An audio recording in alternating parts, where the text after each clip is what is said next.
The cracked ivory dance card was still in Lady Sabina Loxley's hand when her fiancé decided she was worth less than his debt. London, 1848, had taught her many arts of silence, and none more useful than the art of sitting beneath candlelight while people with kinder gloves and crueler mouths discussed her future, as though she had already left the room. Lady Jocasta Merrow's supper table glittered beneath 3 branched candelabra, each flame trembling in the long mirrors behind the guests. Silver forks struck porcelain. Silk sleeves whispered. A footman moved behind the chairs with a decanter of claret, his face trained into the blankness required of good service. Sabina sat beside Sir Aldous Pencarrow, the man who had once promised to marry her before Michaelmas, and now barely turned his head when she spoke. He had been handsome when she first accepted him, or perhaps hope had made him so. Tonight, beneath the gold wash of Lady Jocasta's dining room, he looked polished rather than warm, his fair hair brushed neatly from his brow, his mouth sharpened by irritation, his blue eyes moving not toward Sabina, but toward the men at the far end of the table who knew how much he had lost at cards. Sabina knew it too, though no one had told her outright. Debt had a smell in society. It was not ink or paper or coins. It was the sour edge beneath charm, the quick laugh after a dangerous silence, the way a gentleman's fingers tightened around a glass when a creditor's name entered conversation. Aldous had laughed too quickly all evening. Lady Jocasta had noticed. Of course she had. She noticed everything that might be used. Lady Sabina, Jocasta said, lifting her wineglass by the stem, how devoted you are to old tokens. Is that still the little card Sir Aldous gave you at Lord Pelham's assembly? Several eyes turned toward Sabina's hand. The dance card lay against her glove, ivory once pale as cream, now faintly yellowed at the edges from years of being kept between letters and prayer books. A hairline crack ran from one corner toward the center. It had been there since the night Aldous first pressed it into her palm and asked for 3 dances. Though he had blamed the crush of the ballroom and promised to replace it with a better one, he never had. Sabina had kept the damaged card anyway, not because ivory mattered, but because she had once believed a flawed promise could still be faithfully kept. It is, she answered. Her voice was level. It had cost her nothing visible. That was the point. Jocasta smiled. She was a beautiful woman in the manner fashionable women were praised for being beautiful. Black hair, arranged without one rebellious strand, shoulders white above peacock blue silk, eyes dark enough to appear thoughtful even when they were only amused. How touching. Some ladies keep jewels, some keep letters. Lady Sabina keeps evidence that a gentleman once asked her to dance. A soft ripple of laughter moved along the table. Not loud enough to be called rude. Never that. Rudeness among the well-born was done with lace over the blade. Aldous did not defend her. He reached for the salt, though he had already seasoned his fish. Sabina looked down at the cracked dance card and felt the familiar discipline settle over her like a shawl. She had lived 7 years in reduced circumstances since her father's death had left House Loxley with a name older than its income. She knew the exact weight of being tolerated. She knew how to mend a cuff so the stitch did not show, how to thank a hostess who had seated her too low, how to smile when an aunt whispered that a woman without fortune must make herself agreeable enough to be forgiven for it. She knew that pain displayed too openly became entertainment, so she did not display it. Old promises are unfashionable, Lady Jocasta, Sabina said. That may be why they interest me. Jocasta's smile cooled a degree. Aldous gave a small laugh, late and unkind. Sabina has a talent for making sentiment sound like virtue, and Sir Aldous has a talent for recognizing virtue only when it is inexpensive, said an elderly colonel across the table, half under his breath. It was not enough to rescue her, but enough to make Aldous's jaw tighten. Jocasta's eyes flicked toward him, and Sabina saw, for the first time that night, the thread between them. Not affection. Calculation. Jocasta did not look at Aldous as a woman looks at a man she admires. She looked at him as one might look at a locked box after finding the key. The supper resumed with strained civility. A marchioness praised the asparagus.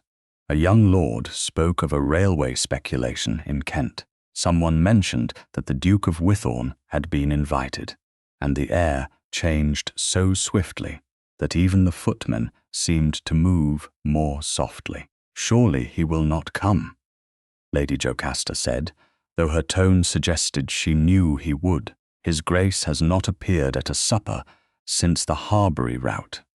"One can hardly blame him," murmured a woman near the hearth. "Not after the accident." "The accident was years ago," said Aldous.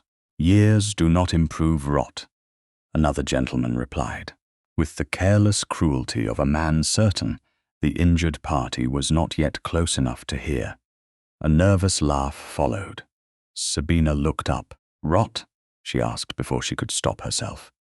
Aldous leaned toward her, his smile fixed. "Do lower your voice. The Duke of Wythorne is sensitive about the subject, I imagine. Then perhaps others should be sensitive enough not to make it a subject."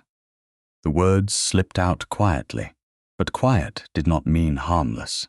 They landed between the plates. Aldous turned his head fully then. His eyes warned her. Jocasta's eyes brightened. "How charitable, Lady Sabina. Have you met his Grace?" "No." "Then you defend monsters on principle." "I try not to condemn strangers for injuries I haven't seen." A pause followed. It was brief, but it had a pulse. Aldous set down his glass. "You speak as though society owes every unfortunate face a sermon." "No," Sabina said. "Only manners." That earned a sharper silence. Aldous reached for her hand beneath the edge of the table, not tenderly, but with the swift pressure of correction. His fingers closed over the dance card instead. Ivory scraped against her glove. "Enough," he said under his breath. "You make yourself ridiculous." Sabina tried to draw the card back. He held it. The old crack gave a faint, dry sound. It was no louder than a pin breaking, yet Sabina heard it with painful clarity. The line in the ivory lengthened. Her breath caught before she could hide it. Aldous noticed. Worse, Jocasta noticed. "Oh dear," Jocasta said softly. "Has Sir Aldous damaged a relic?" Aldous glanced down, annoyance flashing across his face. It was already cracked. "Yes," Sabina said, "but not there." He released it as though it had dirted his fingers. Sabina gathered the card back into her palm. The new break ran almost to the tiny loop where a silk cord had once passed through. She told herself it was an object, nothing more. An old card, a foolish keepsake. Yet her throat tightened because the crack had not only crossed ivory, it had crossed the last small place where she had allowed herself to believe he had once been gentle. A footman entered from the far doors and bent to Lady Jocasta's ear. Whatever he whispered made her sit straighter. The effect passed through the room before the announcement came. Conversations thinned, fans stilled. Aldous's hand closed around the stem of his glass until his knuckles paled. Then the butler's voice carried from the doorway with formal weight. "His Grace, the Duke of Wythorne." Sabina turned because everyone turned. Merrick Staveley stood beneath the lintel like a man who had learned to let rooms judge him and found the verdict beneath his interest. He was tall, dressed in severe black evening clothes that made the surrounding colors look frivolous, a narrow scar pulled from his left temple toward the cheekbone. Not grotesque, not hidden, but impossible not to see. He carried a cane in one gloved hand. The other rested briefly against the doorframe, so briefly that anyone determined not to notice weakness might have missed it. Sabina did not miss it. Neither did she miss the way his grey eyes moved across the table, not hungrily, not nervously, but with a controlled attention that stripped ornament from fact. He saw Jocasta's smile. He saw Aldous's strained posture. Then he saw the cracked ivory card in Sabina's hand. For one suspended second, the room seemed to fall away from the space between them. No one had introduced them. No word had passed. Yet Sabina felt, with a strange and unwelcome certainty, that he had understood something no one else had cared to understand.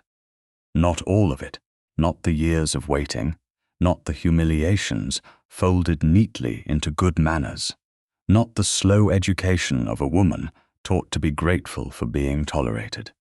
But he had seen the card. He had seen Aldous's hand. He had seen that she was holding herself, still because stillness was the last dignity left to her. Lady Jocasta rose with perfect grace. Your Grace, we had almost begun to fear you had abandoned us. That would have been discourteous, the Duke said. His voice was low, roughened at the edges, but steady, and I try not to be discourteous without intention. A few guests laughed too late. He did not. Aldous stood, though the movement seemed to cost him pride. Wythorne.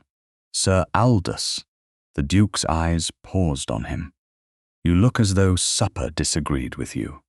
Jocasta stepped in with a hostess's practiced brightness. We were only speaking of old promises. Were you? His gaze returned to Sabina's hand. They are dangerous objects to place near careless men. The words were mild. Aldous flushed. Sabina's fingers tightened around the dance card before she could prevent it. She should have looked away. A prudent woman would have looked away. Instead, she met the Duke's eyes. There was no pity in them. That unsettled her more than pity would have done. Pity lowered itself from a height. His attention stood level. Jocasta noticed that too. Her smile sharpened into something almost pleased, as though a game piece had moved exactly where she wanted it. The Duke was seated not far from Sabina, by design or by misfortune. The room attempted to recover its manners, but the current had changed. Conversation resumed in careful fragments. The railway lord spoke again, though less confidently. A dowager asked after the Duke's estate in Kent, and received an answer so brief it discouraged further inquiry. Aldous drank more than he ate. Sabina kept the cracked card in her lap beneath the tablecloth, hidden from view, pressed between her glove and the silk of her gown. She felt the broken edge with her thumb, once. Twice. Stop, she commanded herself. It is only ivory. It was not only ivory. Across the table, Aldous leaned toward Jocasta. Sabina could not hear every word. She heard enough. Not tonight, Jocasta murmured. Aldous answered. It must be tonight. You haven't secured his temper. Then let him take what I cannot afford. The sentence slid beneath the polite noise of the table and found Sabina like cold water. She looked at Aldous. He did not know she had heard. His gaze was fixed on the Duke of Wythorne with the feverish calculation of a desperate man counting another man's fortune. Sabina sat very still. The candles burned. The silver shone. Her cracked dance card rested in her lap like a witness. And for the first time that evening, she understood that Aldous had not brought her to Lady Jocasta Merrow's supper to honor their engagement. He had brought her to settle a debt. For one dangerous instant, Sabina wondered whether the room itself had heard Aldous's words, because every candle flame seemed to lean toward him. Then a spoon struck porcelain. A lady laughed too brightly. A footman stepped back into place. The machinery of aristocratic supper continued, smooth and silver and merciless, while Sabina sat with the knowledge that the man beside her had reduced their engagement to arithmetic. She did not rise at once. She did not cry out. She had been trained too long in the discipline of not feeding society its favorite meal. Instead, she folded the cracked ivory dance card into the shelter of her gloved fingers and waited, because Aldous had the look of a man not yet finished, disgracing himself. Lady Jocasta Merrow rang lightly for the next course, though the veal had barely been touched. "We are all friends here," she said, which meant precisely the opposite, and where friendship exists, awkward arrangements may be made with delicacy. The Duke of Wythorne looked at her from across the table. Delicacy is rarely announced before it is practiced. A faint movement passed over Jocasta's mouth. "Your Grace has always had a talent for severity, only when severity is more honest than perfume." Aldous set down his glass. The sound was too hard. "Then let us be honest." Sabina felt the table stiffen, not visibly.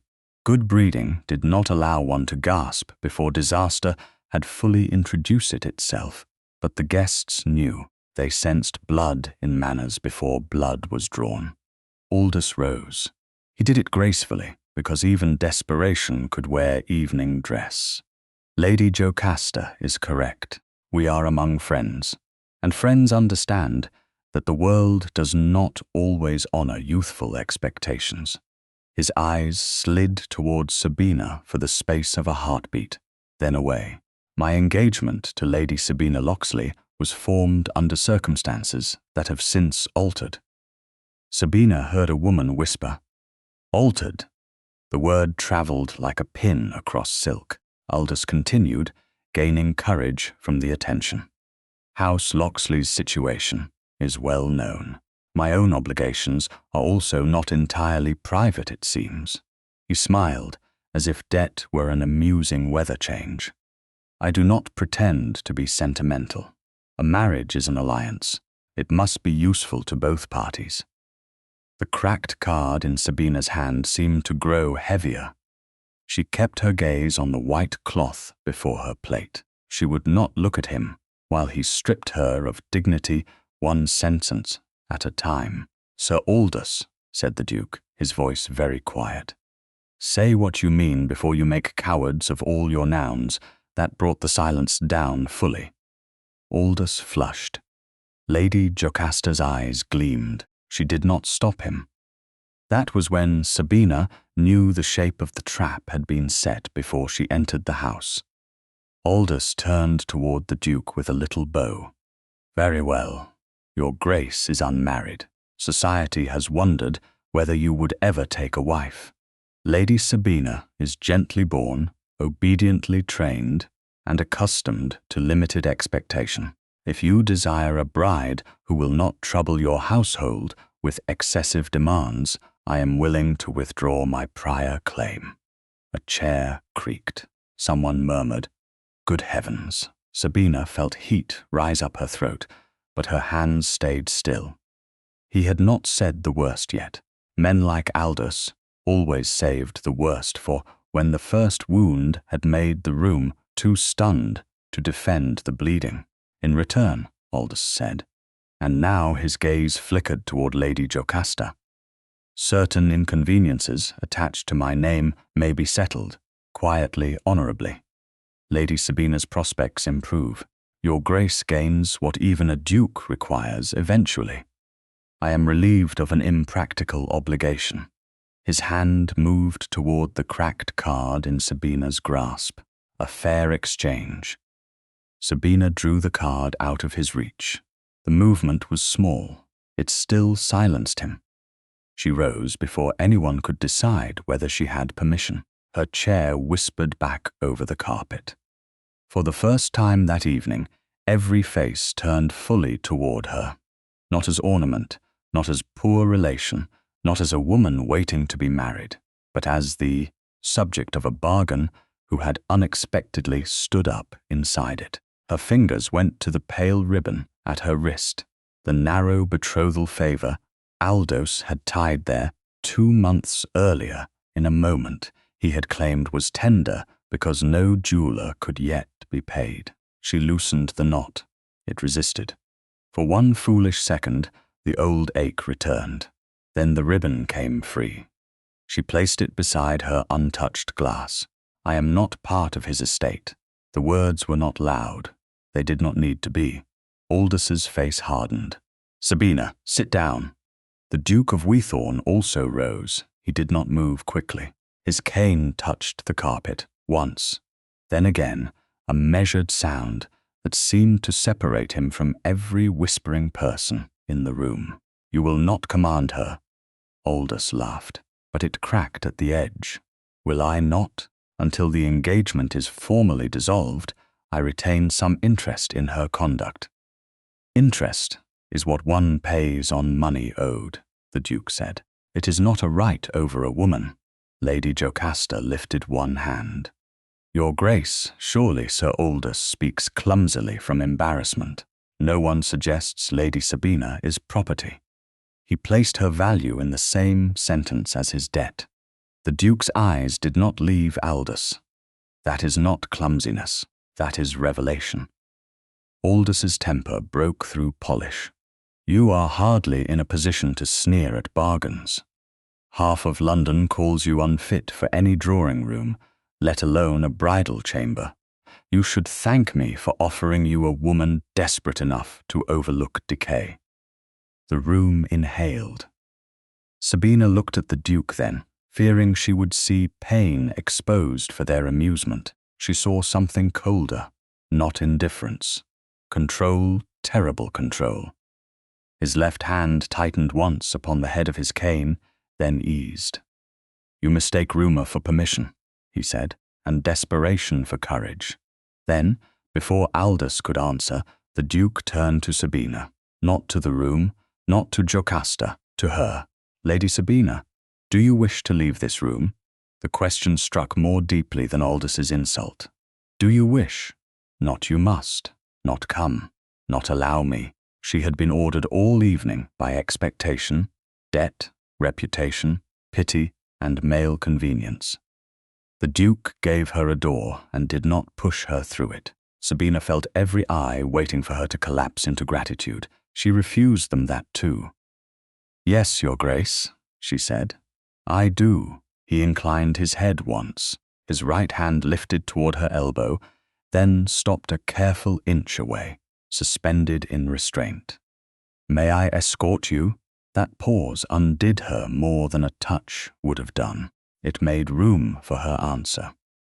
Sabina looked at the gloved hand near her sleeve, then at the man society had called rotting, while he alone remembered that she had a will. She placed her fingertips lightly upon his black coat sleeve. You may. A sound moved through the supper party, half outrage and half fascination. Aldous stepped forward. This is absurd. She cannot simply walk out with you. She can walk, said the Duke. That is the essential fact you overlooked. Lady Jocasta's voice sharpened beneath its sugar. And what will you call this, Your Grace? Rescue? Scandal? Possession under a better title? The Duke paused beside the silver salver, still resting near Aldous's place. On it lay nothing yet but reflected candlelight. I will call it witness.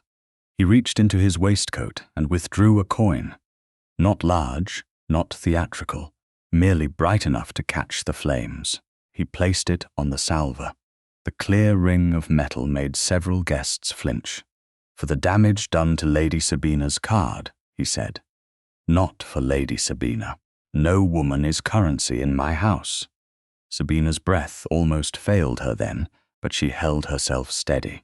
Aldous's face had gone white with fury. You think a coin makes you noble? No, the Duke said. I think refusing your arithmetic makes me sane. He turned to the butler. Send word to my solicitor at first light. Sir Aldous appears eager to clarify the dissolution of an engagement before witnesses. The butler looked to Lady Jocasta.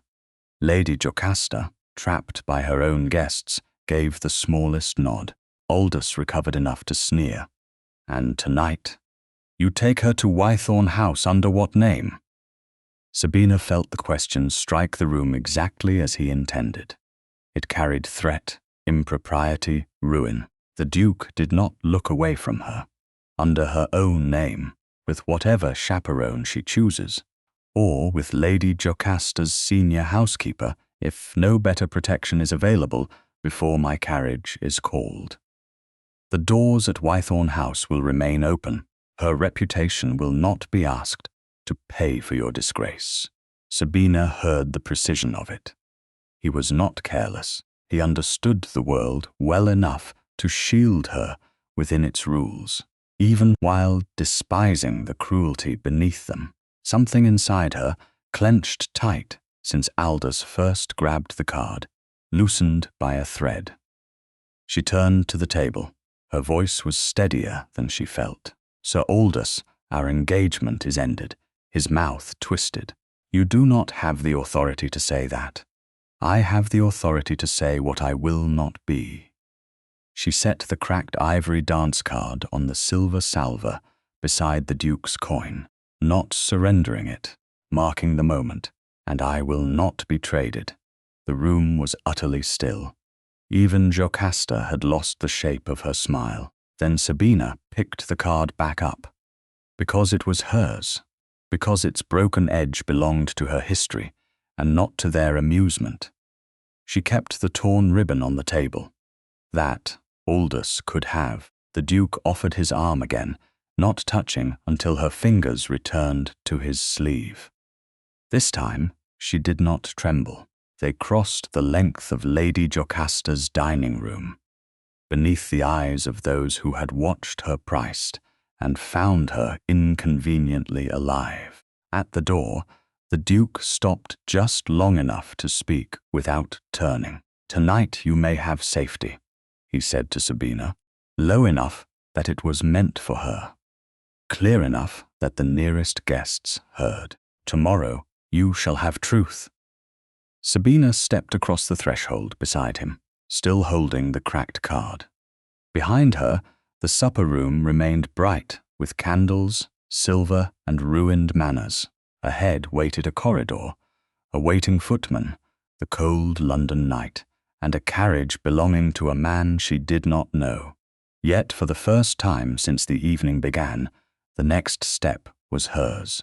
The London night received Sabina without pity. Cold air struck her cheeks as the door of Merrow House closed behind them, cutting off the candlelit murmur of the supper room as neatly as a knife through ribbon.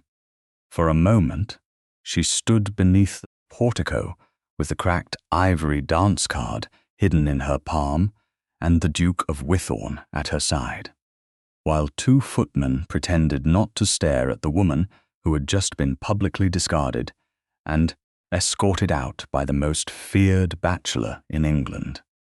The street beyond was dark except for carriage lamps and the wet gleam of recent rain on the stones. Somewhere to the east, a church bell gave the quarter hour.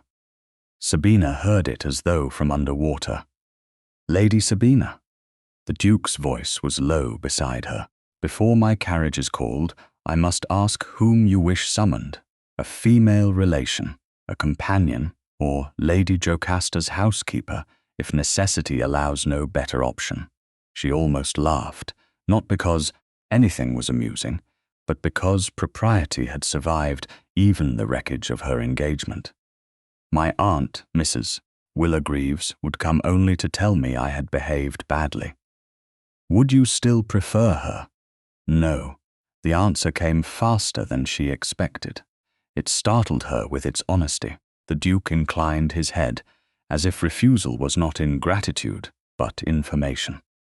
Then I will ask whether Lady Jocasta's senior housekeeper may accompany you until my own housekeeper receives us. If Lady Jocasta objects, She may explain to her guests why she objects to protecting a woman's reputation after hosting its attempted sale. Sabina looked at him then. The carriage lamps caught the scar along his cheek, turning it silver at the edge. In the supper room, men had called him decay. Out here, under London's damp darkness, he looked less like a ruin than a man cut by weather and still standing. You speak as if you have had practice making unpleasant truths sound orderly, she said. One corner of his mouth moved, though not quite into a smile. Order is useful when society misbehaves. And does it often? Almost professionally. The reply was dry enough that Sabina's breath loosened. Not laughter, not yet, but something near life. Lady Jocasta's senior housekeeper was brought out after a delay sharp enough to be deliberate. The woman, Mrs. Dalby, came wrapped in a dark shawl, her mouth pinched with resentment and discomfort. She would accompany Lady Sabina as far as Wythorne House, the Duke informed her, and then return in his carriage with a footman. He said it in the tone of a man making a reasonable arrangement, not requesting permission. Mrs. Dalby curtsied because he was a duke and because the open door behind them contained listening ears. The drive to Wythorne House passed mostly in silence. Sabina sat opposite the Duke, Mrs. Dalby rigid beside her. The city moved around them in fragments. A lamplighter's pole, a wet horse's flank, the glow of a late coffee-room window, the black railings of a square. The cracked card lay in Sabina's reticule now. She had placed it there herself before entering the carriage, unwilling to let any hand, even a careful one, decide its fate. Once, when the carriage jolted over uneven stones, the Duke's hand shifted toward his cane, and Sabina saw the brief tightening at his mouth. Pain, controlled swiftly, but pain nonetheless. She looked away before he caught her noticing, because pity had been used cruelly enough that evening. When the carriage stopped before Wythorne House, she expected gloom. Rumour had prepared her for a mausoleum, a place with drawn curtains and air gone stale from bitterness. Instead, the house stood sober and dignified in a quiet square, its windows lit but not blazing, its black door polished to a soft shine. A footman opened it before the Duke had fully descended. The Duke moved carefully, cane first. One gloved hand braced for a moment against the carriage frame. Sabina stepped down after Mrs. Dalby. The Duke did not reach for her. He merely stood close enough that if she faltered, she would not fall before the servants. That restraint was a kind of courtesy she had not known to miss until tonight. Inside, the hall smelled of beeswax, coal fire, and old wood. An elderly woman in a dark gown waited near the foot of the staircase, keys at her waist and silver hair arranged beneath a lace cap. "Mrs. Pike," the Duke said, "this is Lady Sabina Loxley. She is here as my guest and under my protection. The doors of the blue morning room will remain open. Mrs. Dalby has attended from Merrow House and will be returned at once. Please see that a maid sits within call." Mrs. Pike's eyes moved once to Sabina's pale face, once to the Duke's cane, and once to the reticule clutched too tightly in Sabina's hand. She curtsied. "Of course, Your Grace. Lady Sabina, you are welcome here." The words were plain. No pity, no hunger for gossip. Sabina felt absurdly close to tears because of that plainness and did not allow them. Mrs. Dalby departed with visible relief. A maid brought tea to the blue morning room. Its doors remained open to the hall, and Mrs. Pike seated herself by the far table with a basket of mending, present enough for propriety and distant enough for dignity. The Duke stood near the mantel rather than taking the chair nearest Sabina. Firelight touched the scar on his face and softened nothing. It did not need to. "You should know," he said. that the name they use for me is not founded on a present illness. Sabina's fingers stilled around her cup. Your Grace, you don't owe me an explanation. Perhaps not, but I will not let you exchange one room of whispers for another. He looked toward the fire, not away in shame, but as if selecting only necessary facts. 9 years ago, my carriage overturned outside Canterbury. A broken lamp set the lining alight before they could pull me clear. Fever followed. Infection, too. Those who enjoy ugliness in language found their word and kept it. He tapped his cane once on the hearth rug. My leg pains me. My face offends some imaginations. I am not dying.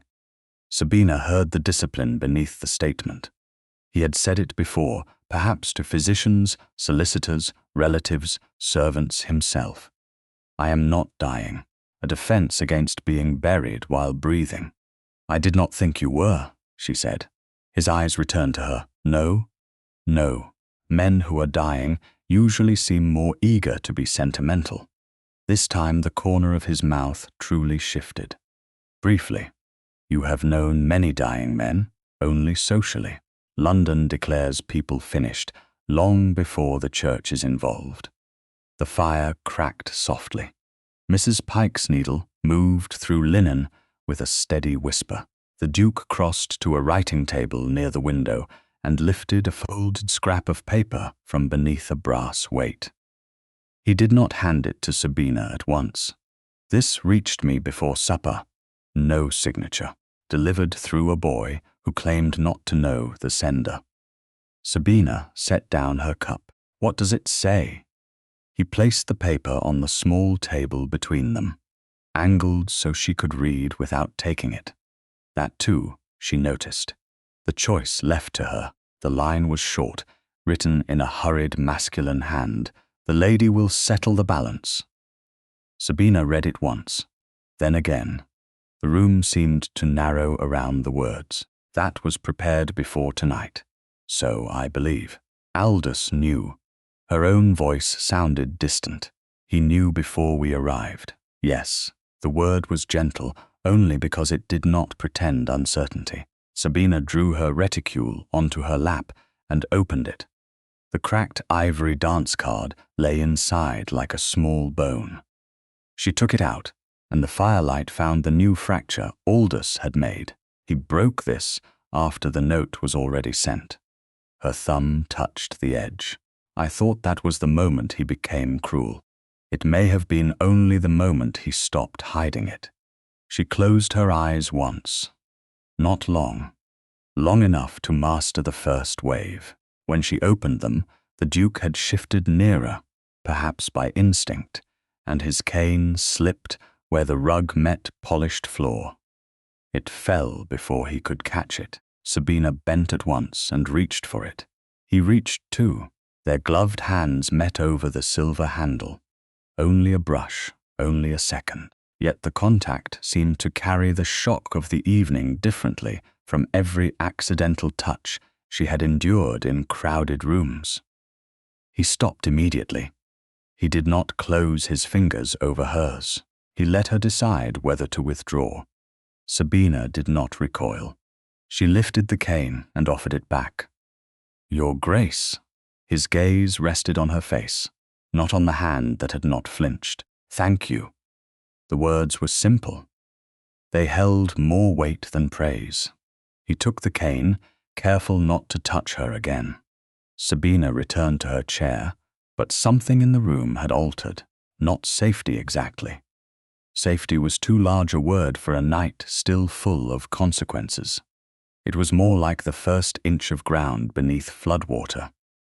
What happens tomorrow? She asked. The Duke resumed his place by the mantel. My solicitor will call upon Sir Aldous. If you wish it, he will also call upon any representative of House Loxley. I will make no declaration binding your future without your consent. Society may assume what it likes. It usually does, but in this house you will not be informed of your fate after others have arranged it. Sabina looked from the note to the cracked card. Two objects, one premeditated, one broken in public. Together, they made the beginning of a pattern she did not yet understand. And if I choose not to accept your protection tomorrow, then you leave with every protection I can lawfully provide, and no claim from me, even after what happened before half of Lady Jocasta's table, especially after that. She studied him, searching for the trap, because life had taught her that offers from powerful people often contained a locked door somewhere. Why? The Duke's face hardened, but not against her, because I know what it is to have a room decide what your injury means before asking whether you are still alive inside it. Sabina's breath caught. There it was. Not romance, not rescue, recognition. The kind that did not ask to be thanked. Mrs. Pike's needle paused, then resumed, as though even she had felt the words settle. Sabina folded the cracked card carefully and held it in both hands. Then I would like the truth tomorrow. You shall have it. All of it. All that I can find. She nodded. Beyond the open door, the house remained quiet, watchful, and properly lit. It was not a tomb. It was not a sanctuary yet. But it was the first room that evening where no one had tried to price her. The Duke looked once at the scrap on the table. "Lady Sabina," he said, "whoever wrote that note expected me to see a bargain." "And what did you see?" He did not answer quickly. His eyes moved to the cracked ivory in her hands, then back to her face. A woman holding herself together while a careless man broke the wrong thing. Sabina lowered her gaze before the words could undo her composure. Outside, the last carriage from Merrow House rolled away into the wet London dark, carrying Mrs. Dalby back to her mistress, and, no doubt, carrying the first version of the scandal with her. Inside Wythorne House, the scrap of paper waited beside the tea tray. The cracked card rested in Sabina's hands, and the Duke's final words of the night revealed the shape of the danger more clearly than any accusation could have done. "This was prepared before supper," he said quietly, "which means Sir Aldous was not merely cruel, Lady Sabina. He was expected. By noon the next day, London had already decided that Lady Sabina Loxley had accepted the rotting Duke. It did not matter that no proposal had been made, no settlement drawn, no clergyman summoned, and no word of marriage spoken by Sabina herself. Society required only a doorway, a duke's carriage, and a ruined supper to build an altar out of rumour. The first calling card arrived at Wythorne House before breakfast had been cleared. The second came with a folded note, so heavily scented that Mrs. Pike carried it between two fingers, as though perfume might stain the tray. By 11 o'clock, 3 ladies had called, out of concern.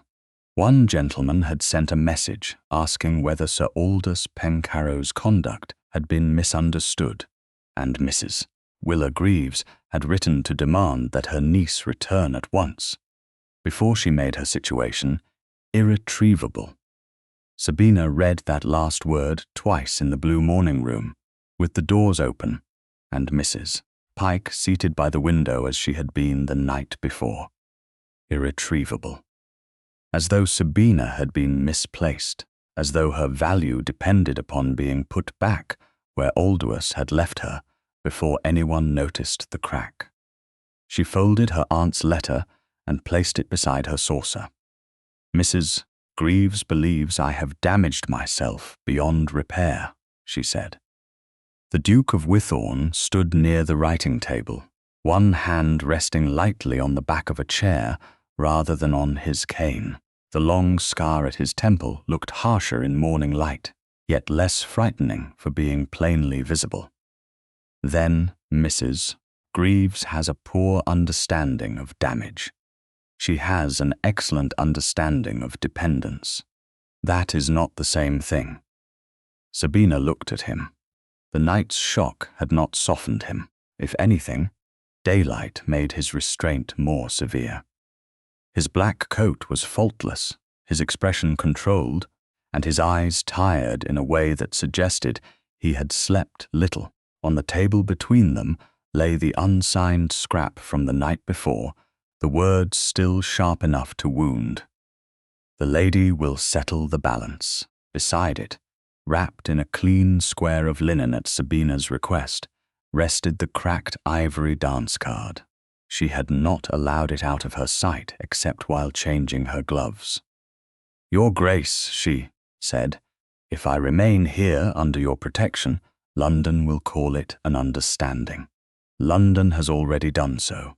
And if I leave, London will say you were rejected twice. The truth was so plainly given that it should have hurt more." Instead, Sabina found herself grateful that he did not dress cruelty in comfort.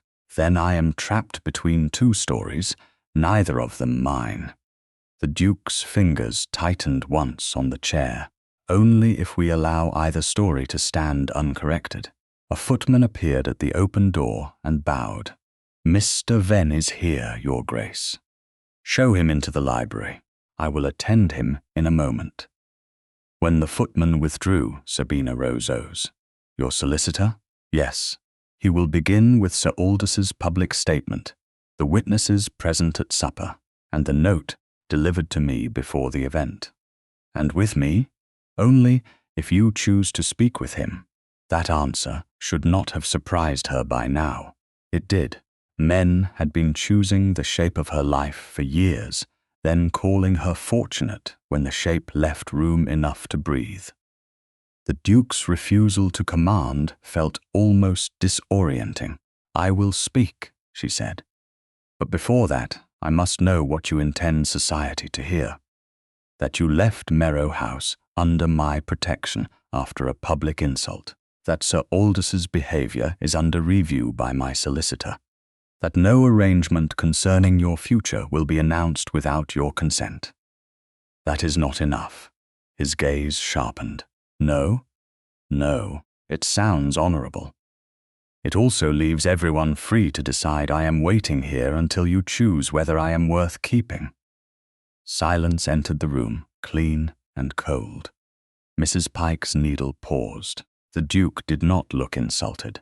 He looked as if Sabina had placed a necessary blade exactly where it belonged. "Then you will help write the message," he said.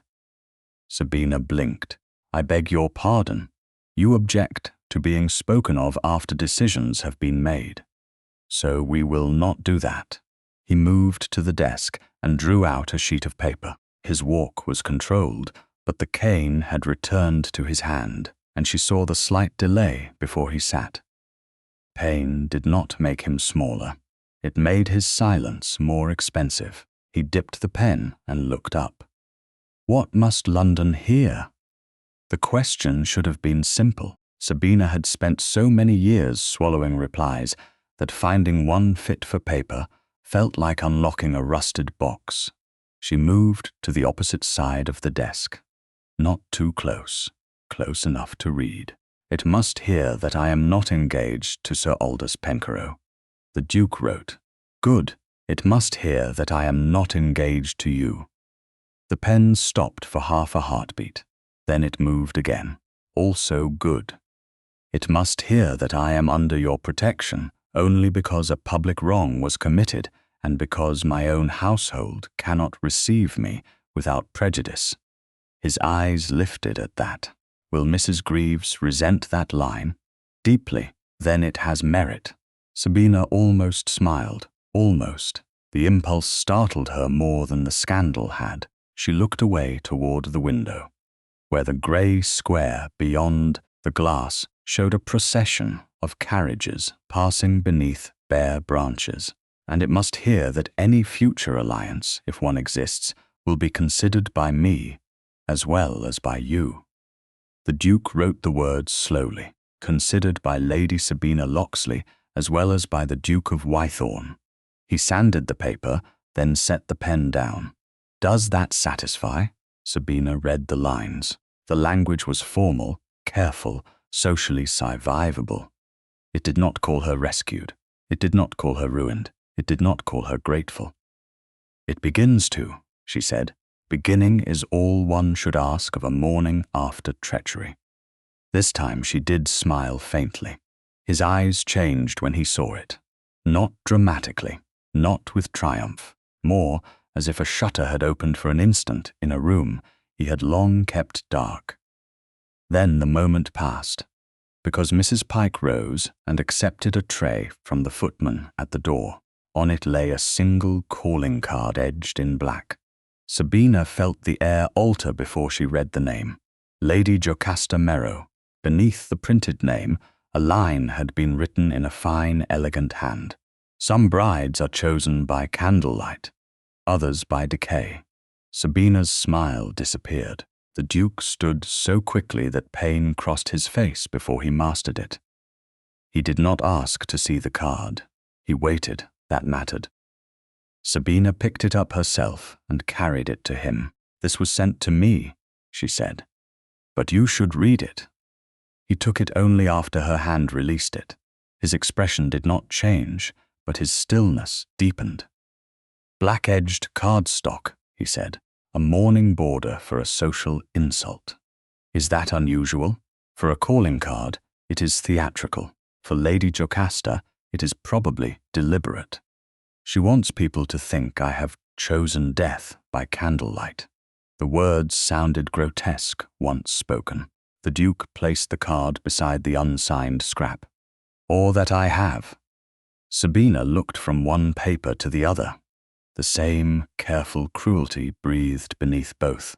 Not the same hand, perhaps, but the same mind of arrangement. "Last night you said Sir Aldous was expected." "Yes, by her. I suspect so. I do not yet know. He rang once, and when the footman appeared, his command was precise. Send to Mr. Venn. Ask him to include the stationer's mark on Lady Jocasta's card in his inquiries. Also send to the printer I retain for estate notices. I want to know whether any black-bordered paper has been ordered under the name Wythorne." The footman bowed and left. Sabina remained standing by the desk, close enough to smell ink and sealing wax. The morning had turned from social repair to something darker. A design was forming, and Lady Jocasta's black border was the first visible edge of it. "Your Grace," she said, "if black paper has been ordered in your name, what would it be used for?" He did not answer at once. Outside, carriage wheels passed over wet stone. Inside, the open door made their privacy proper, but did not make the question less intimate. It concerned his name, his injury, perhaps even the word society used for him when it wanted to laugh at decay. "Funerals," he said finally. "Memorials, mourning notices, occasionally charitable subscriptions after a death." Sabina's stomach tightened. "But you are not dying." "No." The word was quiet. It had been spoken last night as fact. Now it sounded like resistance. She looked at the scar on his face, then at the black-edged card. Men like Aldous could sell a woman. Women like Jocasta could wrap the sale in mourning and call it taste. "Then someone means to bury you before I can be accused of climbing into the grave beside you." The Duke's eyes met hers.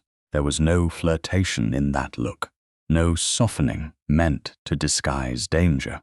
Yet the space between them felt charged by a strange, disciplined trust, born not from sweetness, but from recognition under pressure. "Lady Sabina," he said, "if you wish to leave Wythorne House, after reading that, I will arrange it. And if I stay, then we proceed carefully, publicly, with chaperones, solicitors, and no locked doors." "That is not what I asked." His gaze held. "If you stay, I will not let them make a corpse of me or a carrion bride of you without answer." The harsh phrase should have repelled her. It did not. It named the ugliness, so she did not have to carry it alone. Drew a breath. "Then I stay for the truth, not for shelter alone." Agreed. "And every paper that bears my name or hints at it, I C. Agreed. And if any debt is paid, discharged, threatened, forgiven, hidden, or shifted, because of me I am told before a gentleman congratulates himself for kindness. For the first time, something almost warm entered his severity, especially then. Sabina looked back at the black-edged card. A woman with less pride might have thrown it into the fire. A woman with more fear might have hidden it in a drawer. Sabina did neither. She took it up, laid it beside Aldous's scrap, and placed the cracked ivory dance card below them both, the three objects forming a small, terrible map. Then this is where we begin. The Duke looked at the arrangement, with a broken promise, a prepared bargain, and a mourning border. No, Sabina said, with a witness. He looked at her then, truly looked, and the room seemed to hold, still around the open door, the quiet housekeeper, the wet London morning, and the first fragile terms of an alliance neither of them had sought. Before either could speak again, the footman returned, breathless enough to forget perfect composure. Your Grace, a reply from the printer. The Duke took the folded note, broke the seal, and read. Sabina watched his face close around the words. What is it? She asked. He handed her the note without hesitation. No protection by concealment, no kindness made of darkness. The line was brief, and it chilled her more than Jocasta's insult. A black bordered notice has indeed been ordered under the name Wythorne. Proof to be delivered before nightfall. Sabina lowered the paper slowly. Beyond the windows, London went on, pretending it loved propriety. Inside Wythorne House, the first proof of malice had arrived, wearing the border of mourning. By late afternoon, the proof arrived with the delicacy of a death announcement and the malice of a wedding invitation. It came folded inside plain paper, carried by the Duke's printer in person, a narrow man named Mr. Bellwether, whose spectacles misted from the cold and whose hands trembled. Only after he recognized Lady Sabina standing beside the open door of the blue morning room. Mrs. Pike remained by the window, with her mending as proper and watchful as a chapel lamp. The Duke did not take the packet into a closed study. He did not say the matter was too unpleasant for her. He placed it on the writing table before Sabina and broke the outer seal only after saying, This concerns your name as much as mine. You may read it first if you wish. Sabina looked at the folded sheet. Black edged the paper in a border so fine and tasteful that the ugliness of its purpose became worse. One expected such a border around grief, not gossip. No, she said. Open it, Your Grace. I would rather not let my hands shake before the enemy has even spoken. Your hands are steadier than most consciences in London. The words were dry, but not empty. They gave her just enough strength to remain upright while he unfolded the notice. His eyes moved once over the lines. His face did not change. That was how Sabina knew the words were cruel. He turned the page toward her. The heading read, A subscription in contemplation of the final arrangements of His Grace, the Duke of Wythorne. Beneath it, in polished phrases meant to look charitable, the notice implied that certain friends of House Staveley wished to prepare a respectful fund for the anticipated solemnities, and that Lady Sabina Loxley, recently placed beneath His Grace's protection, had shown touching interest in the dignity of mourning rank. At the bottom, a smaller line mentioned that future arrangements for the widowed security of a lady of reduced fortune may be discussed privately through proper channels. Sabina read the sentence twice because the first time her mind rejected it. The second time it entered like cold iron. Not content with trading her to a man's society mocked as decaying, they now meant to make her appear eager for his death. The cracked ivory dance card lay on the table beside Aldous' scrap and Jocasta's black-edged calling card. Sabina reached for none of them. If she touched the card now, she feared she would feel herself break along the same line. "A fortunate widow," she said softly. The Duke's cane tapped once against the floor, a phrase designed to travel. "It already has legs. Then we cut them." Mr. Bellwether cleared his throat from near the doorway. "Your Grace, I must swear I did not set the type.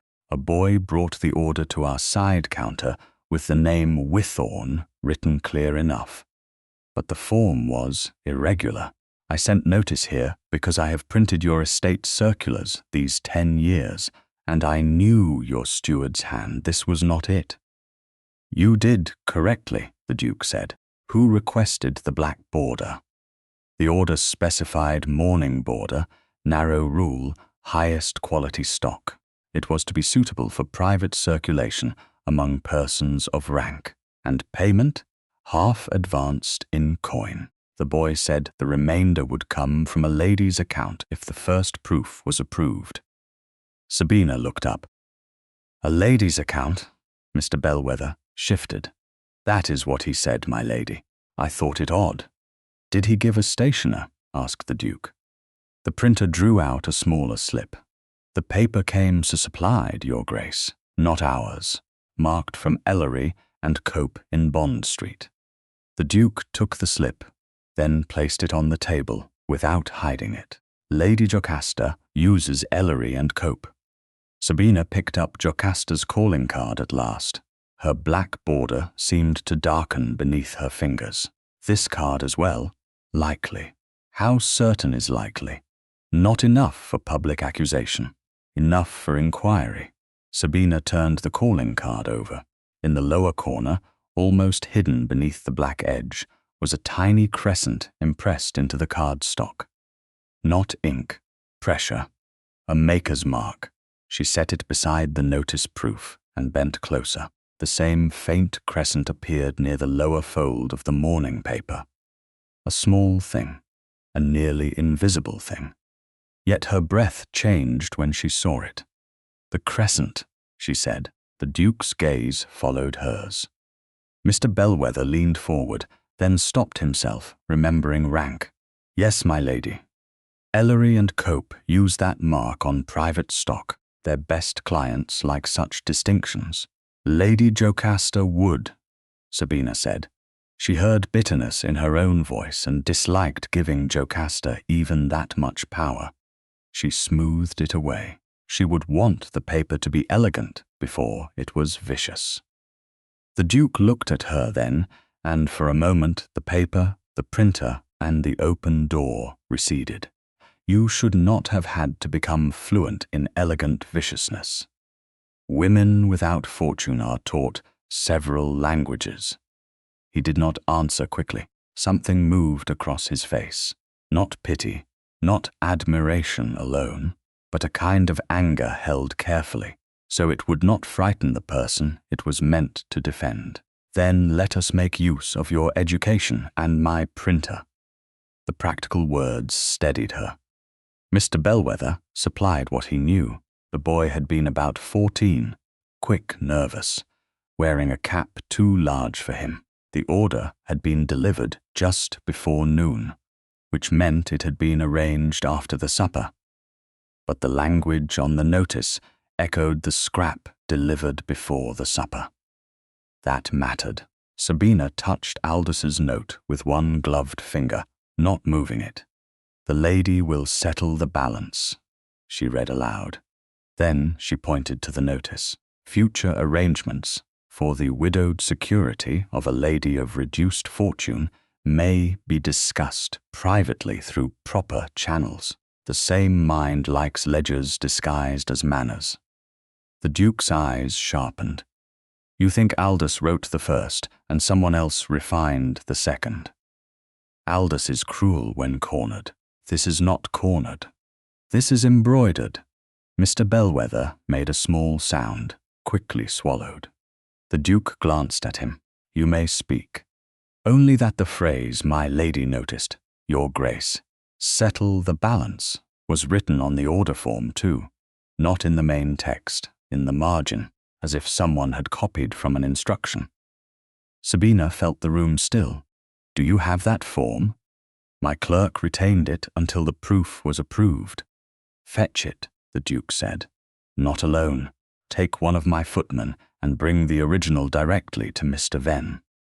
You will receive a note from me before you leave. The printer bowed, relieved to be useful and terrified to be involved. When he had gone to the hall under the footman's escort, Sabina remained by the table, looking down at the arranged pieces. Cracked card, debt scrap, black calling card, mourning proof, stationer slip. Yesterday they had been separate humiliations. Now they had begun to speak to one another. That should have comforted her. Instead, it made the plot feel closer, as if the room had gained another unseen guest. I brought shame into your house, she said, before she could stop herself. The Duke's head turned. No, I did. Last night I arrived with broken engagement, debt, insult, and now a funeral notice in your name. Your servants must know, your solicitor knows, your printer knows. By tomorrow, half London will know. And yet shame remains with the people who manufactured it. Society rarely leaves it there. Her voice nearly broke on the last word, not from weakness, but from the exhaustion of knowing how true it was. She looked away at once. The Duke moved no closer, not abruptly, not as a rescuer claiming a moment. His hand rested on the table, near hers, but not touching Lady Sabina. She looked back. His face was severe, but his voice was gentler than the fire. May I? He indicated her hand with a slight movement, precise enough that no meaning could be mistaken and no permission assumed. Sabina's breath caught. It was only a hand, a gloved hand on a writing table in an open morning room with a housekeeper visible by the window. Yet after a life of being steered, corrected, seized, and offered as if consent were an inconvenience, the question itself felt almost unbearable. She nodded. Yes. He touched the back of her hand with two gloved fingers, light as a vow he had no right yet to make. You did not bring shame here, he said. You brought evidence. Sabina looked down at his hand over hers, then at the black-edged notice. She did not pull away. The contact was too restrained to comfort by force. It simply told her she was not alone at the table where her name was being dissected. After a moment, she turned her hand slightly beneath his fingers, not enough to hold, only enough to answer. His eyes lowered, saw the movement, and went still. Then he withdrew before propriety could sour tenderness into presumption. Mrs. Pike's needle moved again by the window. The small domestic sound returned the world to order. Sabina gathered herself. The original proof goes to Mr. Venn. The calling card stays with me for now, if you prefer. I do. Lady Jocasta sent it to me. I want to remember that she chose this border. You shall, and the cracked card remains mine. Always. The word came too quickly to be strategy. Sabina looked at him. He seemed to notice the speed of it, and looked back to the papers. I mean only that no evidence should leave your possession without your consent. I understood you. But she had understood more than that. Outside, the sky lowered toward evening. Somewhere in London, Lady Jocasta Merrow expected her black-edged phrase to travel like perfume through a crowded room. Somewhere, Sir Aldous Pencarrow waited for his debt to become someone else's future. Inside Wythorne House, Sabina placed Jocasta's card beside the mourning proof and aligned the two crescents until they matched. This is not Aldous's cruelty alone, she said. A woman chose this border. The Duke looked at the dark crescent marks, then at the cracked ivory card between them. Then we will find the hand that ordered the mourning, he said, before London decides whom it is allowed to bury. By the second week after the supper at Merrow House, Lady Sabina Loxley had become a question. London enjoyed asking in rooms where she was not present. Was she ruined or rescued? Pitied or ambitious? Traded or chosen?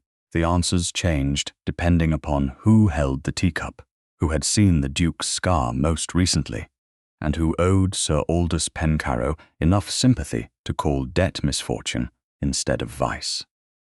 Sabina learned of these questions not from gossip sheets, which the Duke refused to let into the blue morning room unless she asked for them, but from the careful pauses of callers, the way visiting ladies touched the edge of her name before stepping away from it, and the black-edged calling card that remained locked in her small writing case beside the cracked ivory dance card. Mr. Venn had taken the printer's order form into his keeping. The Duke had kept the unsigned scrap. Sabina had insisted on keeping Lady Jocasta's card. "She sent it to me," she had said. "Then it belongs first to my memory." The Duke had not argued. That, more than any promise, made her continue on the evening of Lady Ashcombe's opera party. Sabina stood before the mirror in the guest chamber at Wythorne House and looked at herself with a calm that felt almost borrowed. Her gown was pale grey silk, modestly trimmed, lent not by the Duke, but altered from one of her own dresses by Mrs. Pike's capable maid, so that no one could say she had been dressed in ducal charity. At her throat she wore no jewels. Around her wrist no betrothal ribbon remained. The absence looked stark. It looked honest. Mrs. Pike entered after a soft knock. "His Grace's carriage is ready, my lady. Lady Ashcombe's married niece has agreed to sit with you in the box, and I shall ride behind if you prefer." Sabina turned from the glass. "You have already done enough, Mrs. Pike." Propriety is rarely done enough when London is hungry. That sounded so much like the Duke that Sabina nearly smiled. "Then yes, please come." The opera house blazed with chandeliers and red velvet, a kingdom of whispers dressed as culture. Sabina felt the first wave of attention before she removed her cloak. It came from the staircase, from the lobby, from fans tilted just so, from gentlemen pretending to examine programs while measuring the distance between her and the Duke of Wythorne. He stood at her left, black evening coat severe among brighter uniforms and jeweled gowns.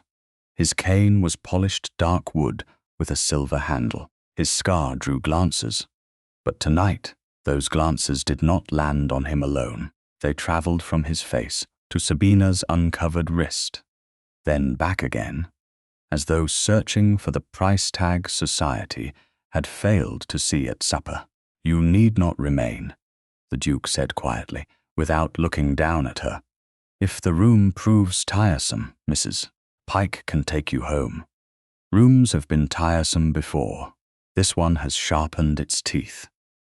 Then I shall try not to feed it." His mouth moved at the corner. The small sign of amusement steadied her more than a gallant speech would have done. He offered his arm. The gesture was proper, public, expected. Yet she understood the question inside it because he had taught her to expect one. "May I?" Not aloud this time. He had asked enough that silence could now carry permission instead of command. Sabina placed her gloved hand on his sleeve. She did it before a dozen watchers could decide whether she hesitated. The Duke's arm remained still beneath her fingers, strong, restrained, entirely under her choice. Together they crossed the lobby. Lady Ashcombe's niece greeted them with careful kindness, and for half an hour Sabina almost believed the evening might pass with no worse injury than observation. Then, during the interval, Lady Jocasta Merrow appeared near the corridor leading to the refreshment room, dressed in midnight blue with a strand of jet beads at her throat. The morning touch was too deliberate to be accidental. Sir Aldous stood a little behind her, handsome and pale, playing the injured man with enough skill to anger Sabina before he spoke. Jocasta curtsied to the Duke. "Your Grace, Lady Sabina, how brave of you both to appear." "Bravery is not usually required for music," the Duke said. "No, I think it depends upon what one has heard before arriving." Her eyes moved to Sabina. "London has heard so many things. That a lady may be exchanged because no decent man wanted the inconvenience of marrying her. That an unfortunate duke may be flattered by what another man could not use. That old promises are sometimes best laid out with the other dead things." Sabina felt the corridor tighten around them. The words had been pitched softly, but softly spoken cruelty travelled farther because everyone leaned in to catch it. Aldous lowered his gaze as if wounded. "Jocasta, I don't wish to distress Lady Sabina." "Don't you?" Sabina asked. His head lifted. That had not been the answer he expected. The Duke shifted almost imperceptibly, not before her, not between her and the insult. Beside her. It was the difference she had begun to trust. Jocasta's smile thinned. "My dear Lady Sabina, you need not defend yourself. We all understand that limited prospects create limited choices." Sabina looked at the woman's jet beads, then at Aldous's careful expression, then at the faces turned toward them with open hunger disguised as concern. The old training urged silence. Dignity, she had been told, was endurance, but endurance without speech had brought her to a silver salver with her value placed beside a man's debt. She could endure and still answer. "If I was worthless," Sabina said, "why did Sir Aldous name a price?" The corridor fell silent, not polite silent, true silent, the kind that made a footman freeze with a tray of glasses and made a lady's fan stop halfway open. Aldous's face changed first. Anger showed before he could dress it. Jocasta's fingers tightened on her fan. Sabina continued, because the first words had opened a door and she would not step back from it. "If I was an inconvenience, why was my removal arranged before supper? If I was beneath consideration, why did a note reach His Grace saying I would settle a balance before I was told there was one? And if I am so fortunate in my present protection, why are those who discarded me still so anxious to describe it for me?"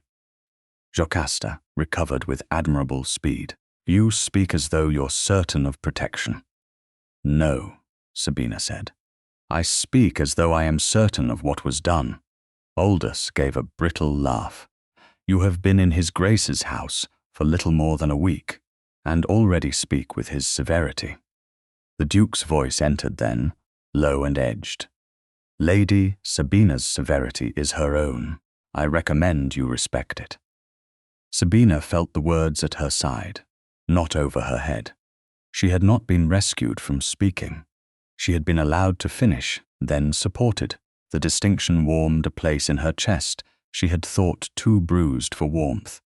Jocasta leaned closer, her perfume cold and sweet. "Take care, Lady Sabina. London tires of women who mistake a passing shelter for a coronet. A mourning bride may find the veil fit sooner than she hoped." Mourning bride. Sabina heard the phrase strike the hidden evidence in her memory. It had appeared in the black notice draft. It had not yet appeared in public circulation. Not formally, not unless Jocasta knew the words, because she had seen them before the proof arrived. Sabina did not look at the Duke too quickly. She kept her eyes on Jocasta. What an unusual phrase. Jocasta's lashes flickered. "Only once enough." "Is it?" "Very. Most women prefer bridal lace before mourning veils. Preference is a luxury. So is cruelty," Sabina said. "Yet you seem well supplied." A sound moved through the corridor, not laughter exactly, but the restrained shock of people watching a quiet woman refused the part written for her. Jocasta's face remained lovely. It also hardened. Aldous stepped forward, and the Duke's cane touched the floor once. Nothing more. Aldous stopped. "Do not approach her," the Duke said. "It's an opera corridor. Wythorne, not your fortress." "Then behave as if witnesses exist." Sabina looked at the Duke's arm. He did not offer it again with flourish. He simply let it remain available. This time, she chose the gesture fully. She placed her hand upon his sleeve in front of Jocasta, Aldous, Lady Ashcomb's guests, and half the curious corridor. Not clinging, not hiding, accepting, the Duke's gaze lowered to her hand for the briefest moment. And something quiet passed through his face. Something that looked almost like gratitude, restrained by discipline. Then he escorted her away at her pace. Behind them, Jocasta's voice reached Aldous in a whisper not meant to carry. "Send for the boy. The black-bordered sheets must go tonight." Sabina heard only fragments. But fragments were sometimes enough. She kept walking until the turn in the corridor hid them from view. Only then did she speak. She knew the phrase. "Yes," the Duke said, "and now we know she knows it. The printer's boy, we will find him." Sabina's hand remained on his sleeve. She became aware of it, of the warmth beneath the cloth, of the steadiness of his pace, adjusted to keep from making her hurry while his own injured leg bore the strain. She might have withdrawn. She did not. "Your Grace," she said quietly, "tonight I did not feel like shelter." His eyes turned toward her. "What did you feel like?" Sabina looked back toward the corridor, where Lady Jocasta Merrow had lost, for one bright instant, command of the room. A witness. The Duke's expression softened just enough to make his scar seem less like damage and more like history. "Then let us make sure London hears you before it hears her." At the far end of the opera house, applause rose for music neither of them had heard. Somewhere beyond the velvet walls, a printer's boy was already moving through the city with black-bordered sheets beneath his arm.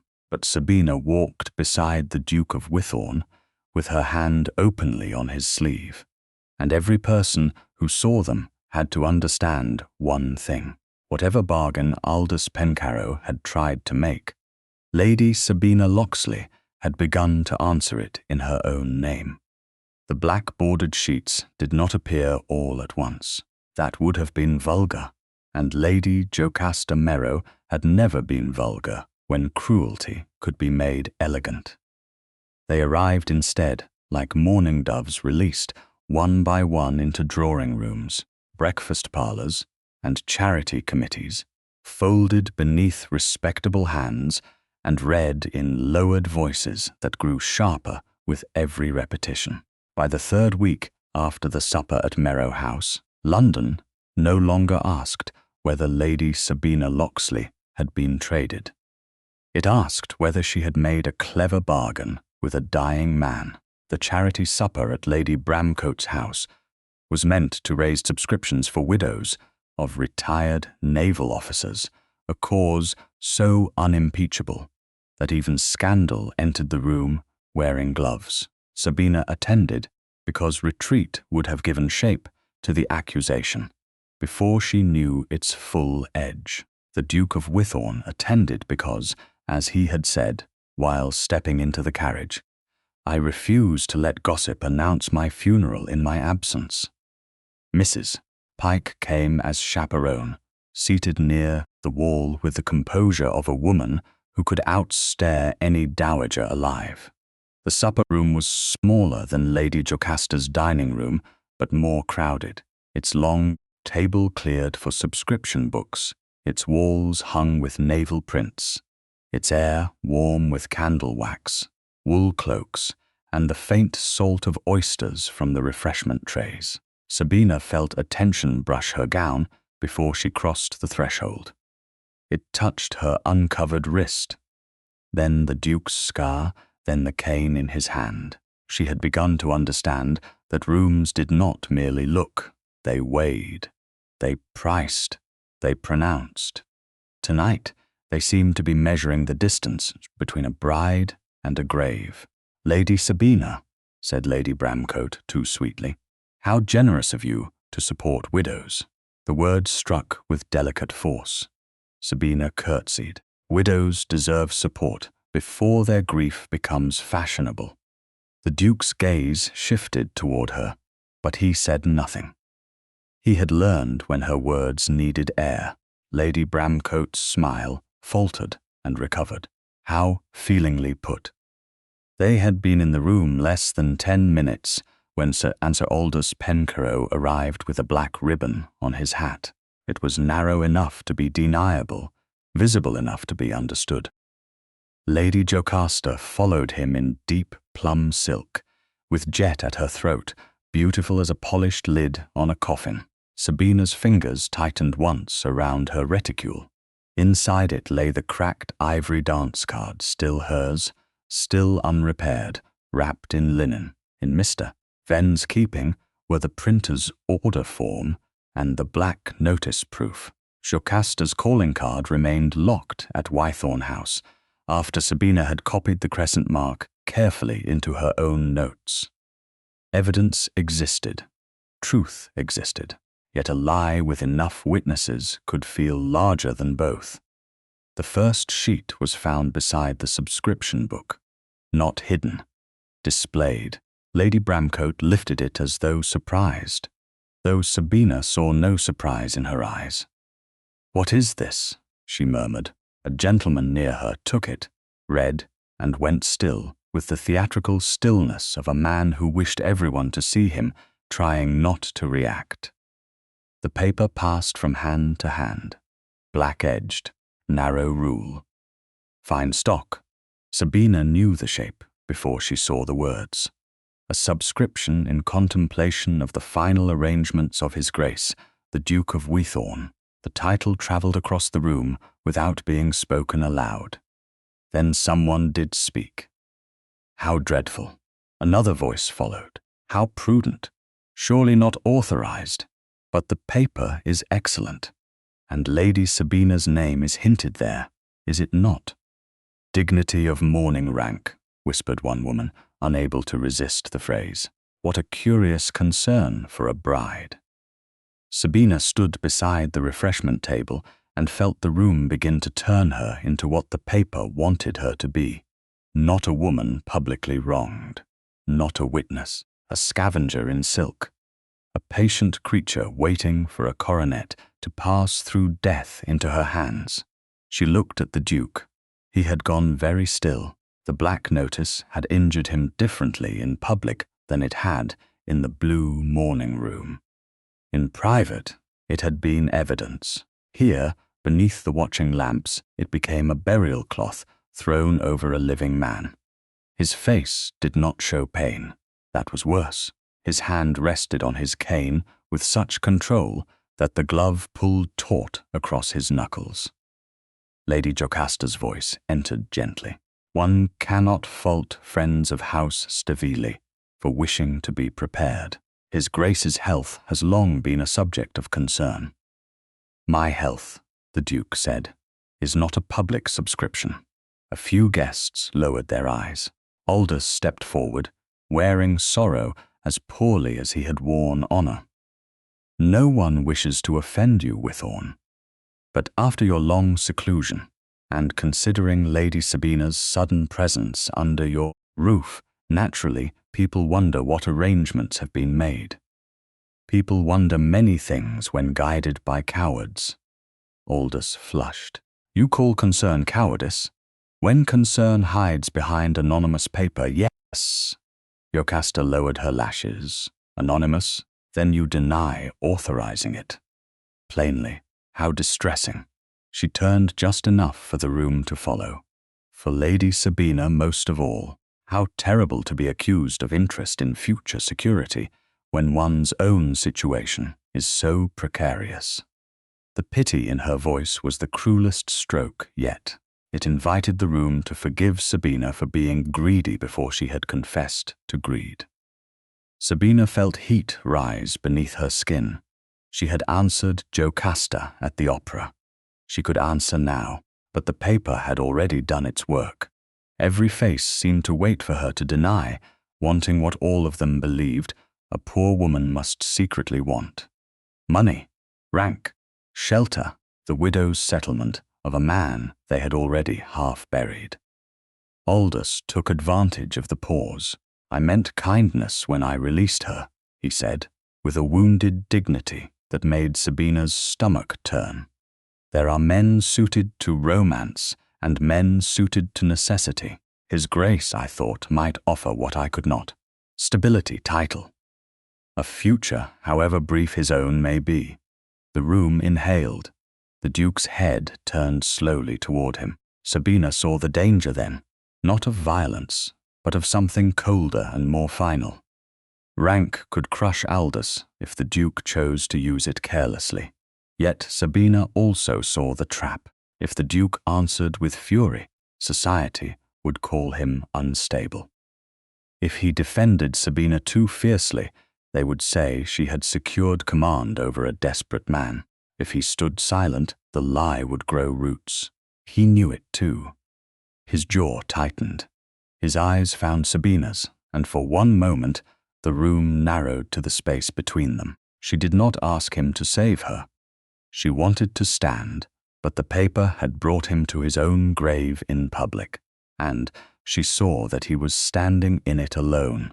That recognition hurt more than Jocasta's insult.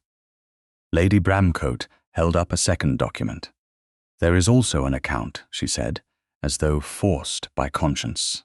"From an undertaker, surely false, but it bears black wax, a false account." So the next piece had appeared. Sabina stepped forward. "May I see it?" Lady Bramcote hesitated. "My dear, perhaps it would be kinder if you did not." Sabina looked at her until the woman lowered the page. "Kindness has been used very freely against me lately. I would prefer paper." A few eyes flickered. The Duke moved beside her, but not ahead. Lady Bramcote surrendered the account. Sabina read quickly. It named no coffin directly, no death date, nothing so crude. It listed black plumes, mourning coaches, chapel drapery, and private consultation respecting a lady's future rank after solemnity. Her name was not written. Her poverty was. The implication was enough. She saw the black wax at the lower fold, pressed with a crescent floor. Her pulse steadied. The lie had overreached. "This account is dated 3 days before Sir Aldous released me." The room shifted. Jocasta's fan stilled. Aldous blinked. "That is impossible," he said too quickly. Sabina lifted her eyes to him. "Is it?" He opened his mouth, then closed it. The Duke saw the crack in his composure, but his expression did not ease. If anything, it hardened inward. He took the account only when Sabina offered it. "This will go to Mr. Venn." Lady Jocasta laughed softly. "Always solicitors. How dreary truth becomes when it has to be managed." The Duke's voice cut through the room. Truth becomes dreary only to those who preferred theatre. He should have stopped there. Sabina felt it before he spoke again. A shift in him, not toward anger, but toward fear disguised as decision. "Lady Sabina will return to House Loxley tonight under escort until this matter is resolved." The words fell with devastating neatness. Sabina turned to him. "What?" His eyes did not meet hers at first. That hurt more than if he had shouted. "You will be safer away from the center of this. Away from your house, you mean?" "Away from a scandal designed to attach itself to my name. And to mine, which is why I will not let it consume you." His voice was low enough now that only those nearest heard, but the damage had already begun. He was doing it politely, honorably, publicly, sending her away for her own good before she had been asked whether safety purchased by disappearance was one more form of being traded. Aldous's face brightened with malicious relief. Jocasta's fan opened again. Sabina felt the corridor at the opera, the silver salver, the note, the card, every moment in which she had begun to believe choice could be more than a word. Then she folded the undertaker's account once and placed it on the table. "No, Your Grace." The room froze. At last he looked at her. "Lady Sabina." "No," she repeated, quieter. "I will not be passed from one man's arrangement to another man's protection while everyone praises the difference in manners." A tremor moved through his expression. Not anger, shock, pain, the first visible wound she had given him. She did not rejoice in it. She also did not retreat.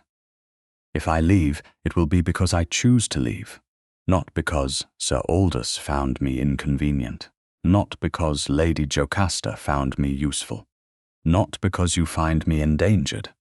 The Duke said nothing. That silence was better than defense. It meant he had heard her. Lady Jocasta murmured, "How dramatic." Sabina turned to her. "No, drama is a funeral account for a living man and a widow's rumor for a woman not yet married." The room went still again, but differently now, not absolving her, listening despite itself. Sabina faced the Duke once more. "I will return to Wythorne House tonight, because my evidence is there, my witness is there, and because I have not finished deciding what my name means." His hand tightened on the cane, then slowly he bowed his head. "Not much. Enough. Then I withdraw the arrangement." Arrangement. The word tasted bitter between them.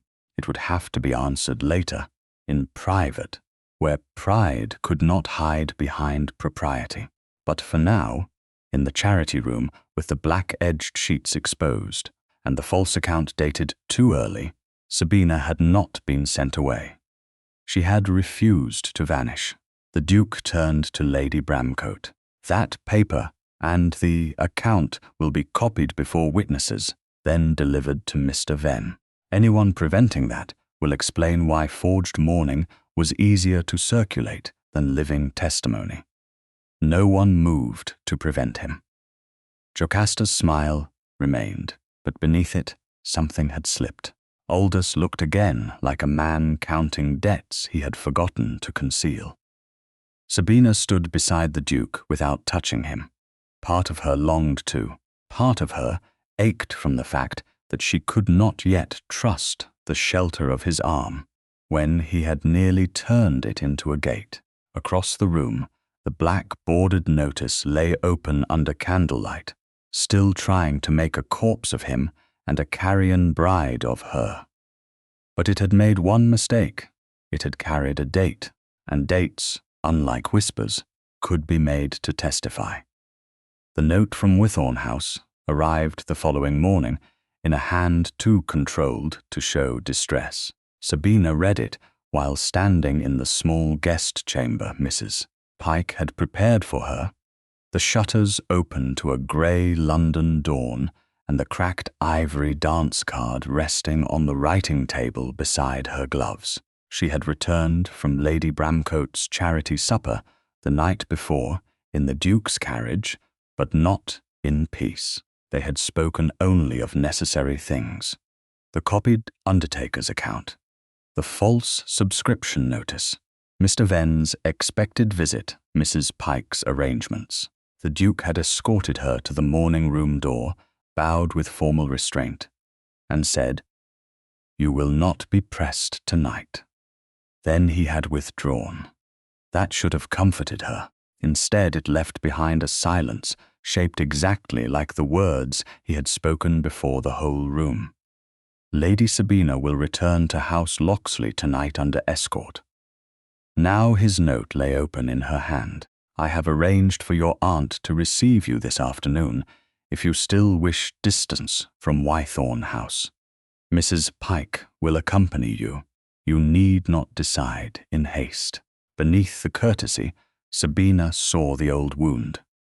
He was still arranging escape routes around her, still preparing to lose her in the name of protecting her. She folded the note once, then unfolded it again because the act of folding felt too much like surrender. Mrs. Pike entered after a soft knock, carrying tea and a face composed enough to conceal opinion. "His Grace is in the library, my lady, Mr. Fen is expected within the hour."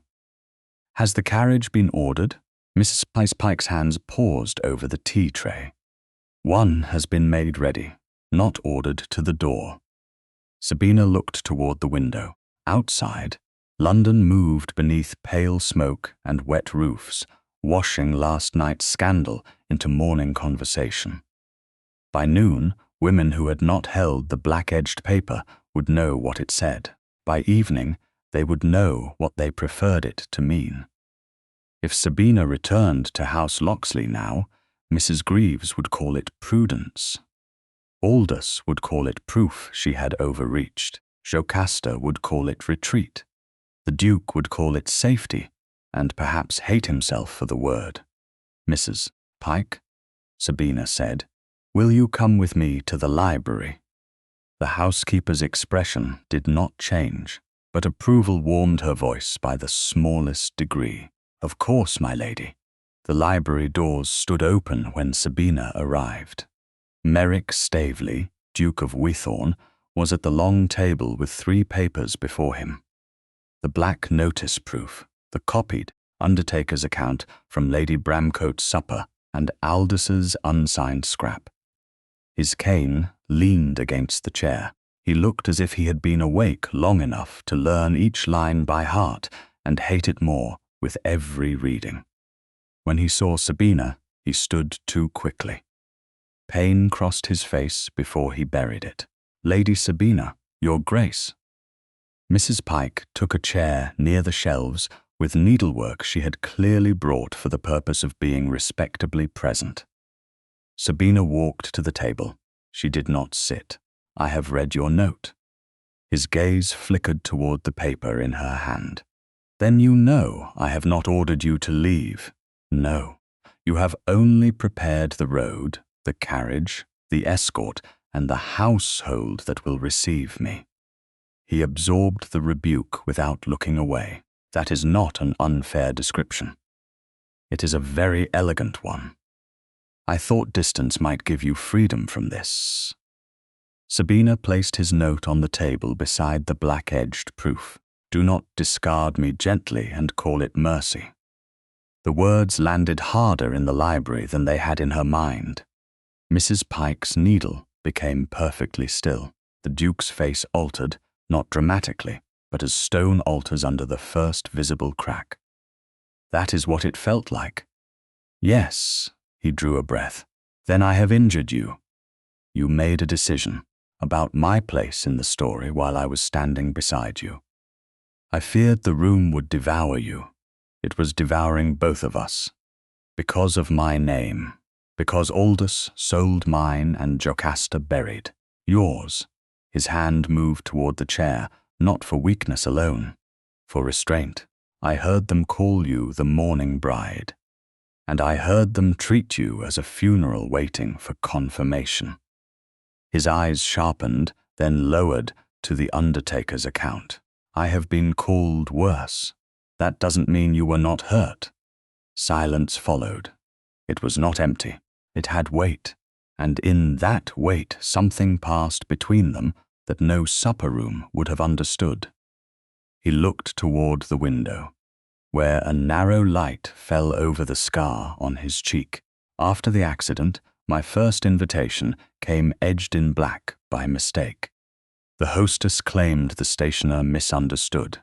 I knew better. Since then, every room has checked whether I was sufficiently alive to offend it."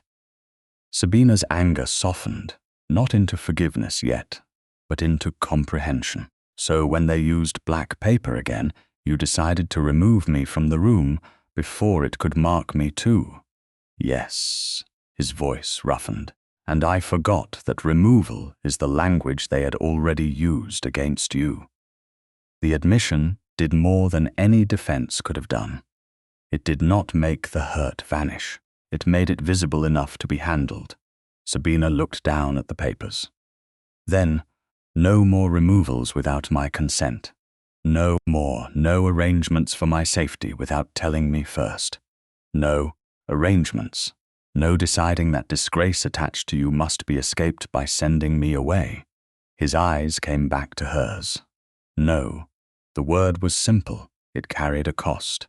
Sabina reached into her reticule and drew out the cracked ivory dance card. She placed it beside the undertaker's account. This was broken after the note had already been prepared. This account was dated 3 days before. Aldous released me. The notice proof was ordered under your name. But the phrase appears in Aldous's scrap. Jocasta used mourning bride before anyone outside this circle should have known it. The Duke's expression shifted from remorse to attention. She had learned that look now. He was listening with his whole mind. You believe the trade was not the scandal, he said. It was the doorway to the scandal. Yes, Aldous needed rid of me. Jocasta needed me attached to you in the ugliest possible way. The black paper was ready before the story had finished happening. They buried the ending before the first act, and expected us to play toward it. The library doorframe darkened as a footman appeared. Mr. Venn has arrived, Your Grace. In 5 minutes, the Duke said. When the footman withdrew, Sabina looked at the undertaker's account again. The date stared back with cold usefulness. I want every black-edged paper. You shall have them. Not shown after you have judged which parts I can bear. Shown first. The Duke's jaw tightened, but only with self-reproach. Yes, and I want to be present when Mr. Venn compares the dates. If you choose. I do. Her voice almost failed after that, not from fear, but from the strange exhaustion that comes after finally saying the necessary thing. The Duke saw it. He did not move at once. Then he extended his hand slowly across the table, palm slightly upward, not closing the distance fully, offering, not taking, Lady Sabina. There was a question in the gesture. There had to be. She looked at his hand, scarred at the knuckles by old burns, where the glove did not perfectly hide the shape beneath. This was not the first accidental touch over a fallen cane. This was not the light comfort of 2 fingers over her glove. This was a choice laid openly between black paper and broken ivory. Sabina placed her hand in his. His fingers closed only after hers had settled. Warmth passed through kid leather, quiet and astonishing. She did not let go, neither did he. They stood on opposite sides of the library table, joined by a handclasp that was not possession, not rescue, not gratitude, reassurance, sustained because she allowed it and because he needed it too. I was afraid, he said, very low, that no woman could stand beside a house already dressed in mourning without coming to hate its master. Then you should have asked what I hated. What do you hate? Being sent away by people who call it care. His thumbs stilled against her glove. He did not caress. He simply heard her. And what do you choose? She looked at their hands, then at the papers, then at the Man Society had tried to reduce to a death notice. I choose truth. I choose not to leave while my name is being written by other hands. And I choose to stand here until we know who ordered the mourning. His fingers tightened once, not to hold her captive, but as if the words had steadied him where pride could not. Then we begin again, he said. Not with my protection. Sabina looked up. With my consent. With your consent, he repeated. Only then did she release his hand, and he let her go at once. The absence of his touch remained warm in her palm. When Mr. Venn entered moments later with his leather case and cautious bow, he found Lady Sabina Loxley seated at the Duke's right side, not behind. Him, not away from the evidence, but beside the black-edged papers with the cracked ivory card placed before her like a witness. The solicitor opened the undertaker's account, adjusted his spectacles, and read the date aloud. His brows rose. This predates the supper at Merrow House. Sabina met the Duke's eyes across the table. Neither spoke. They did not need to. The paper had confessed its first truth. The burial had been arranged before the body was chosen. The private note arrived on a Tuesday morning, folded so tightly that the paper had creased like a mouth keeping secrets. It came not through the post, where stamps, seals, and servants might have betrayed its passage, but beneath a small parcel of ribbon samples sent to Mrs. Pike by a milliner who swore, with too much indignation, that she had never seen the boy who delivered it. Sabina found the note only because one ribbon, pale blue and uselessly pretty, had been wrapped around the wrong card. Her name was written on the inside fold in Sir Aldous Pencarrow's hand. For a moment she stood in the blue morning room with the fire unlit behind her and the windows open to a washed grey sky, feeling the old instinct rise. Hide it, read it alone, decide how much truth others could bear. That was how women in compromised positions survived, by folding danger small enough to fit inside a glove. Then she remembered the Duke's hand in hers across the library table, the words he had repeated back to her with such grave obedience. With your consent. She did not break the seal. She carried the note downstairs herself. The Duke of Wythorne was in the library with Mr. Venn's memorandum before him, the undertaker's account and black notice proof already locked in the solicitor's case. The cracked ivory dance card rested in Sabina's writing case upstairs, exactly where she had placed it the night before, not hidden from the Duke, but kept by her because it was hers. He looked up when she entered. His eyes went first to her face, then to the folded note. Something has happened. Aldous has written to me. The Duke's expression hardened, but he did not reach for it. Have you read it? No. His gaze lifted again. Why not? Because I wanted not to hide it. The words were plain, yet they changed the room. She saw it in him, a careful stillness, not triumph, not relief alone, trust recognized when it arrived carrying danger. Mrs. Pike, seated near the library shelves, with mending as always, lowered her eyes with the discretion of a church monument. Sabina placed the note on the table between herself and the Duke. You may watch while I open it, only if you wish me to. I do. She broke the seal.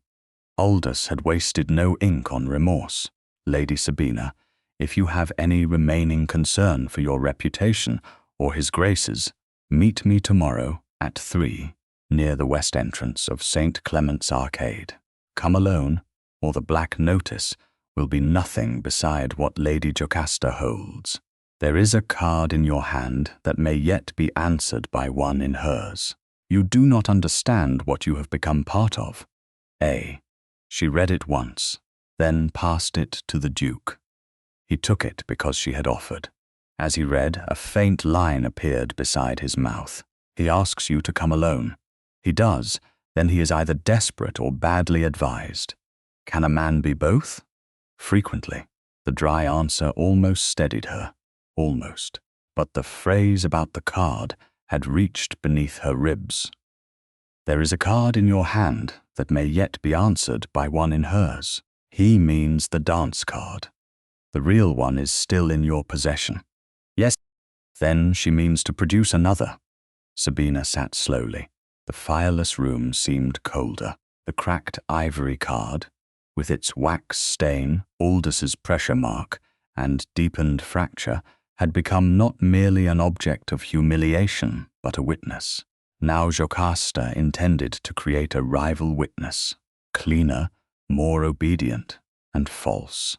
If she shows a card that says, I agreed to the exchange, half of London will believe it before they examine the ink. Which is why we will make certain they examine more than ink. The Duke reached for the bell, then stopped and looked at Sabina.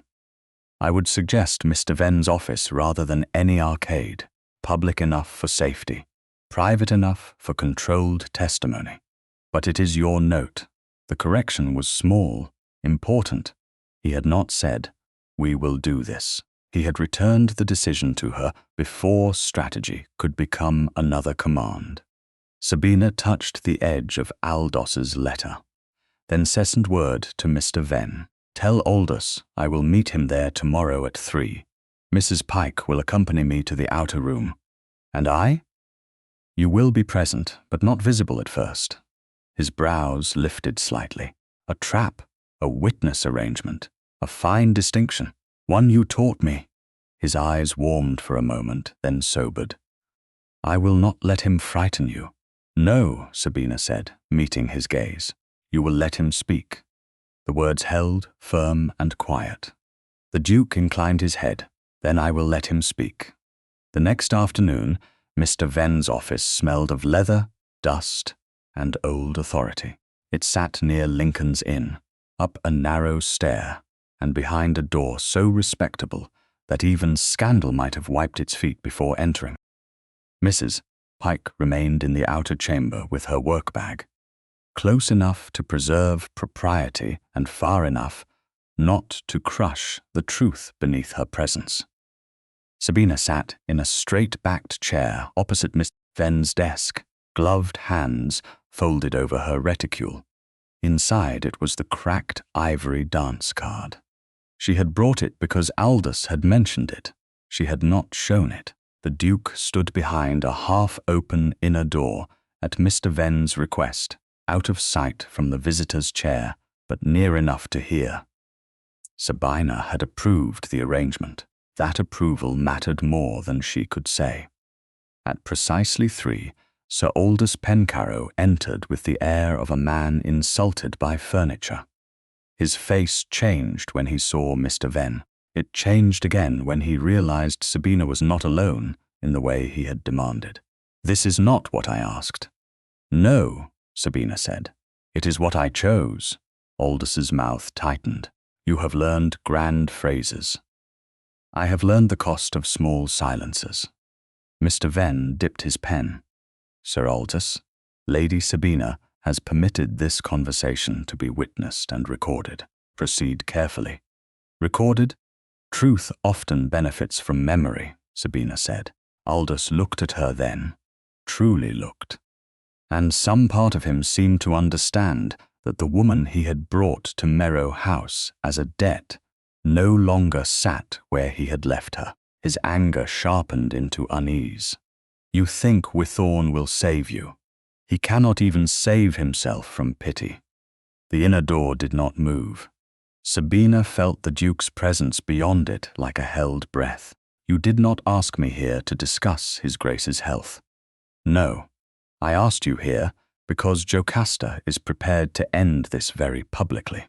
She has a card written in your hand agreeing that Sir Aldous may release you in favor of Wythorne, provided future rank and settlement are secured. Imagine the appetite for that." Sabina's pulse struck once, hard.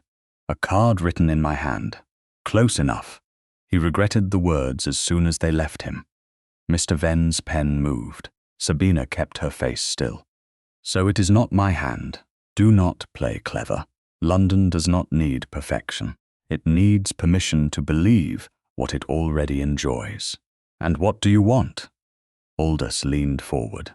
"Sign a statement that the dissolution of our engagement was mutual, that no public insult was intended, and that Wythorne's protection was misunderstood by romantic fools. Leave his house. Return to Mrs. Greaves. Jocasta will destroy the duplicate." "Duplicate?" Mr. Venn's pen stopped for half a breath, then continued. Sabina looked at Aldous with a calm that felt almost separate from her body. "You called it a duplicate?" His face paled. "A figure of speech?" "No, it was an accident of truth." The inner door opened.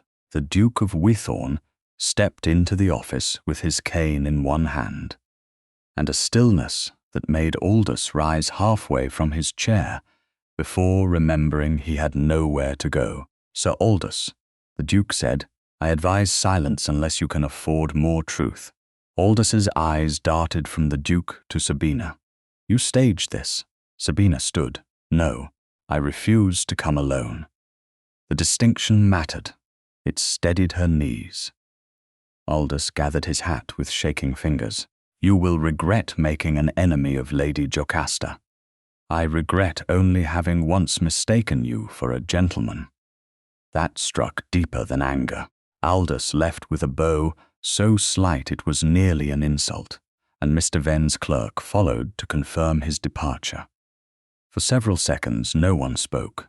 Then Sabina's breath trembled. She turned away from the desk, not dramatically, merely because composure had limits. "Lady Sabina," the Duke said softly, "may I come nearer?" She closed her eyes. There it was again, the question where command might have been. "Yes." He came around the desk slowly. His cane touched the floor, then stopped. "May I hold you?" The words were almost too much after Aldous's ugliness. Sabina turned toward him and, before fear could teach her caution, stepped into his arms. He received her carefully, one arm around her shoulders, the other light at her back, leaving room for refusal, even inside comfort. She rested her forehead for one moment against his coat and felt him breathe as though he had been struck by relief. Nothing about it was improper in spirit, though the door remained open and Mrs. Pike sat beyond it like a guardian of both reputation and mercy. It was not possession. It was shelter freely entered. "I didn't hide it," Sabina whispered. "No." His voice was rough. "You trusted me with it. I trusted us with it." His arm tightened by the smallest degree, then eased as if even gratitude must ask permission. "Sabina." Her name without title trembled between them. He seemed to hear it and stop himself before saying more. She drew back enough to look at him. In his eyes was something deep, dangerous not because it threatened her, but because it asked to be answered one day when she was fully free. He did not say it. She was grateful that he did not. Mr. Venn's clerk returned with a discreet cough from the hall, and the Duke stepped back at once. Sabina missed the warmth before she could forbid herself from missing it. Mr. Venn folded the memorandum and sanded the final lines. "Lady Sabina," he said, "Sir Aldous has given us 3 useful words: close enough, duplicate, and Jocasta." Sabina drew the cracked card from her reticule and placed it on the desk. "Then let us make certain the original is ready when the false one appears." The Duke looked at the broken ivory, then at her. "And when it does," Sabina's fingers rested beside the card, steady now, "we place them together before everyone who thought a woman's consent could be copied." The invitation to Merrow House arrived with such flawless courtesy that Sabina knew it had been sharpened for injury. Lady Jocasta did not summon enemies. She gathered witnesses. The card was delivered to Wythorne House, 2 days after Sir Aldous's disastrous visit to Mr. Venn's office, and it requested the honour of His Grace's company, with Lady Sabina Loxley, at a small supper, to resolve among friends the unhappy confusion of recent weeks. Mrs. Pike read the phrase aloud once, then looked as though she wished to wash her hands. "Among friends," she said. "That is how some people label a cage." Sabina stood beside the library table where the cracked ivory dance card lay wrapped in linen, still under her possession, though Mr. Venn had examined and copied its details. The old fracture, the new break made by Aldous's hand, the faint wax stain from the first supper, and the small pressure mark where his thumb had forced the card against the silver salver. The solicitor's copy was locked in his case. The original would remain with Sabina until it was needed. That had been her condition, and the Duke had honoured it without question. Merrick Staveley read Jocasta's invitation in silence. The late afternoon light drew a pale line along the scar on his cheek. "You are not required to attend." Sabina gave him a look. No, a pause. Then the corner of his mouth moved. "I hear the beginning of a lecture." "You hear the beginning of memory. The last time men and women gathered at Lady Jocasta's table, I was placed on a silver salver without being asked. This time I will bring my own evidence." His expression sobered. "And if the room turns ugly, then it will at least do so while I am standing." He folded the invitation. "Mr. Venn will attend as my invited adviser. Mrs. Pike will sit near the door. A footman from Merrow House, who carried the salver that night, has agreed to remain in service for the supper. Mr. Venn found him through the lower hall steward. His name is Thomas Ridley." Sabina felt the small click of another piece fitting into place. He saw Aldous put the card on the salver. He saw enough to remember which side of the card was cracked when he cleared it. "And Jocasta does not know he has spoken?" "Not yet." Sabina touched the linen wrapping. "Then let her produce her clean little lie." At Merrow House that evening, the supper table had been arranged almost exactly as before.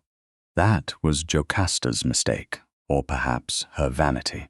The same candelabra burned beneath the same mirrors. The same silver gleamed beneath the same painted ceiling. Even the same salver rested on a side table near the footman, polished until it looked innocent. Sabina entered with the Duke at her side, and Mrs. Pike behind her, and the first whisper did not wait for the butler to finish announcing them. She heard her own name pass from silk shoulder to silk shoulder. She heard the Duke's title follow. She heard "Mourning Bride" muttered behind a fan and did not turn her head. Her reticule rested against her wrist. Inside it, the cracked card seemed to weigh more than ivory. It weighed like memory made portable. Lady Jocasta came forward in pale gold silk, not black tonight. She had learned not to display the weapon before drawing blood. "Your Grace? Lady Sabina, how gracious of you to come." "You invited witnesses," the Duke said. "We have obliged you." Jocasta's smile did not move. "I invited reconciliation." "Then one hopes you will recognize it when it refuses to flatter you." Sir Aldous stood near the mantel, stiff in evening black, his face composed into injured dignity. Sabina looked at him and felt no tenderness left to grieve. That absence was a freedom so quiet she almost missed it. The meal began with cold politeness. Jocasta allowed conversation to circle harmless subjects before lowering the knife. "It pains me that this matter has grown so unkind," she said when the second course had been removed.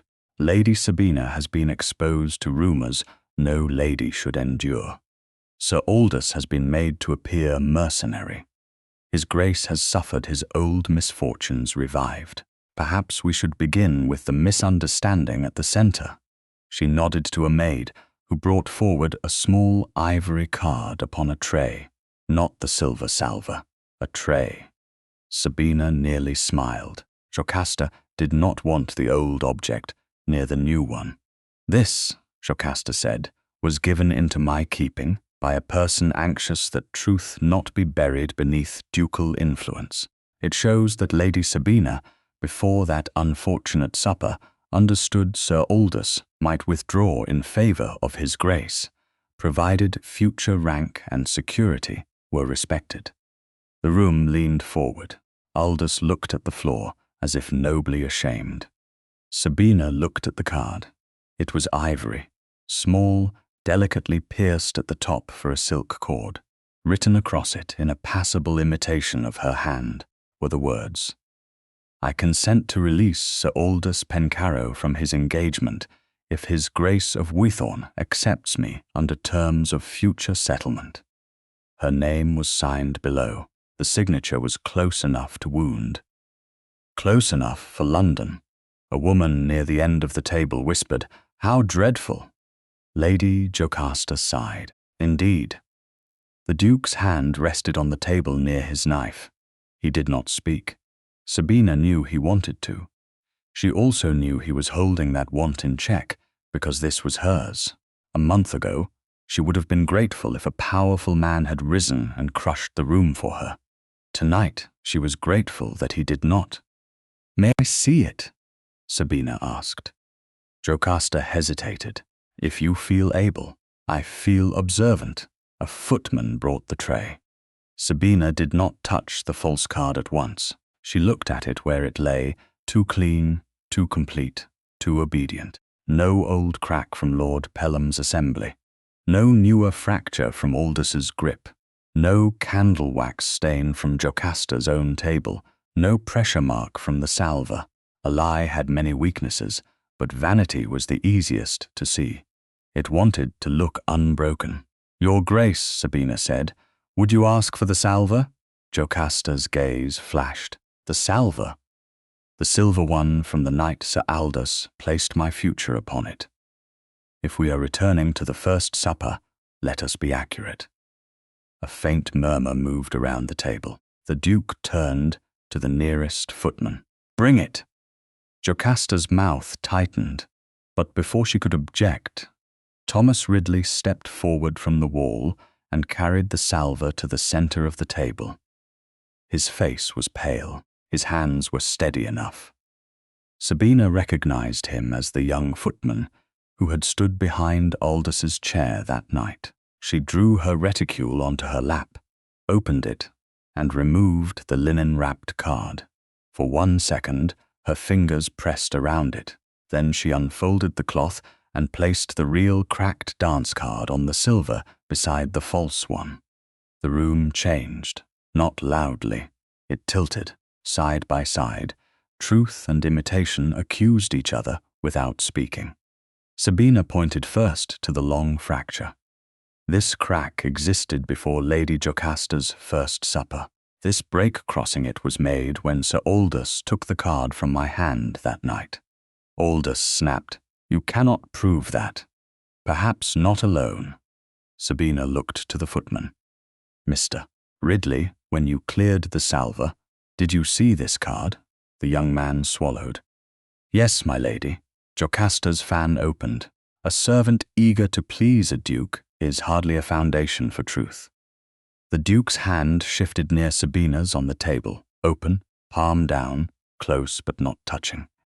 An offered steadiness, not a claim. Sabina placed her gloved fingers beside his, just near enough for the room to see she accepted his presence without needing it to replace her voice. "Mr. Ridley," she said, "which mark did you notice?"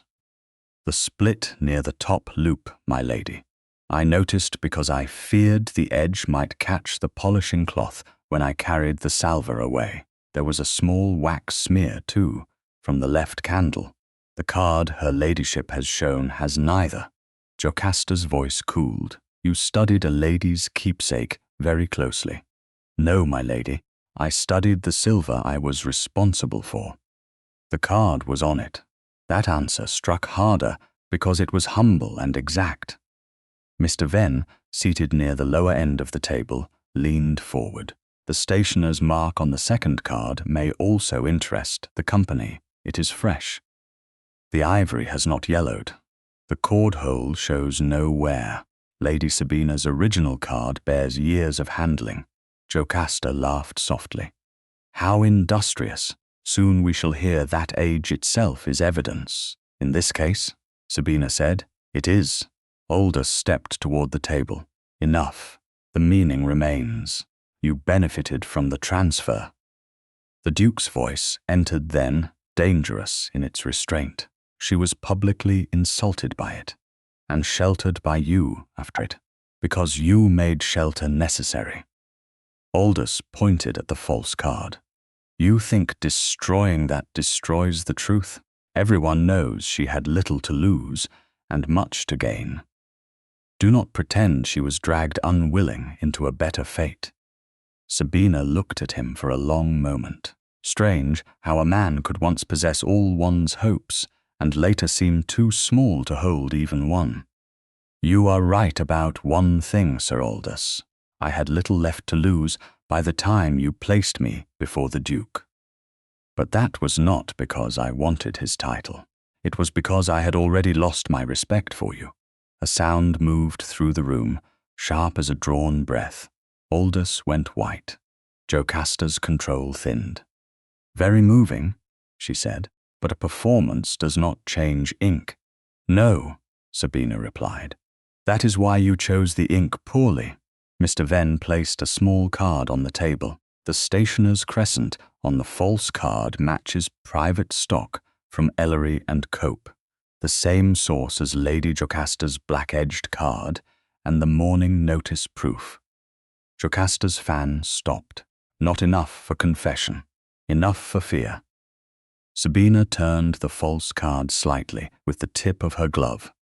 This card says I consented before the supper, yet Sir Aldous told me nothing until he stood in this room and priced me before witnesses. Why would I preserve the broken card that exposed him if I had already agreed to the bargain? No one answered. The question did not need an answer.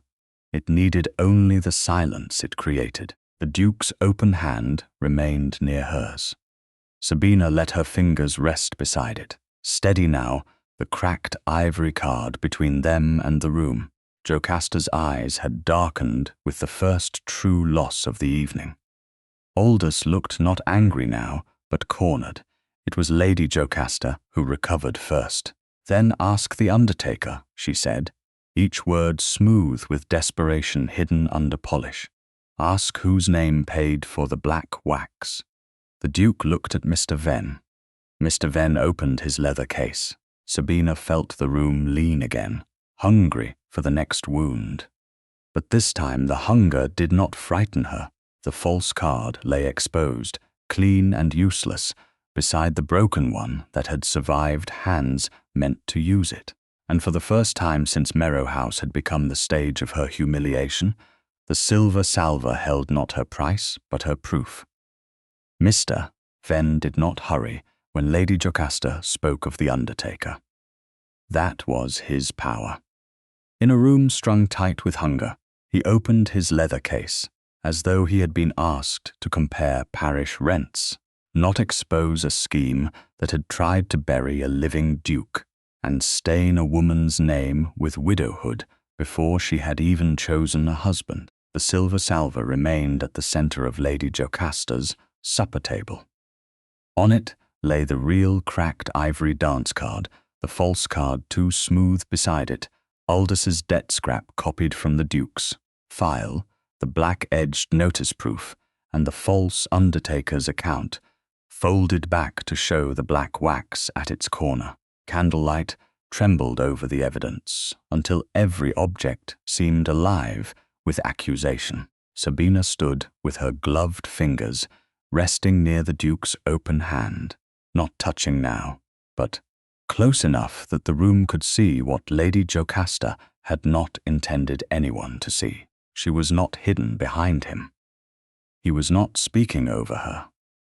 They stood at the same table where Aldous had once measured her against his debt, and the difference had weight, since Lady Jocasta has invited inquiry, Mr. Venn said, adjusting his spectacles.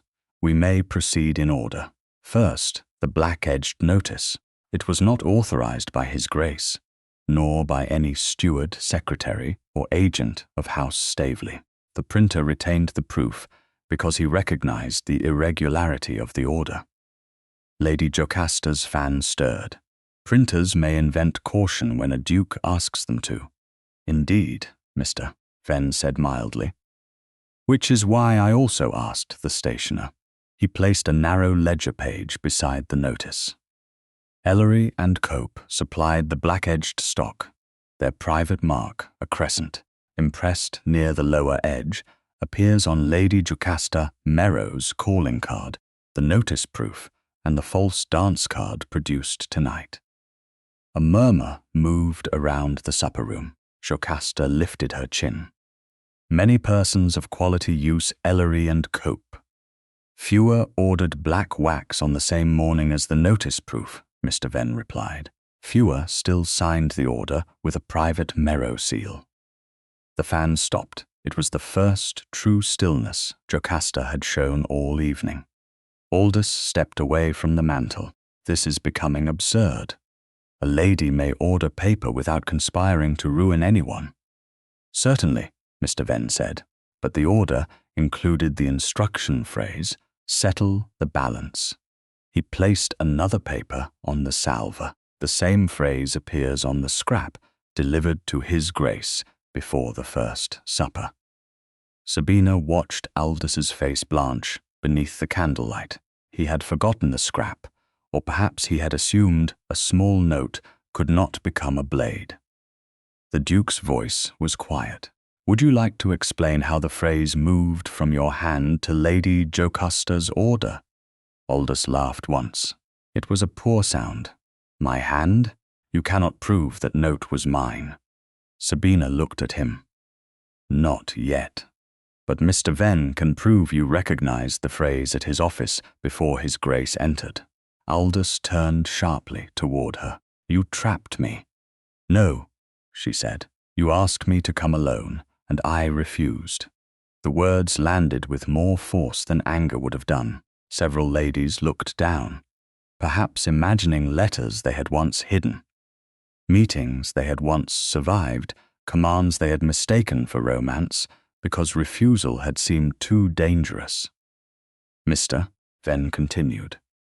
Sir Aldous also used the word duplicate when referring to the false card now before us.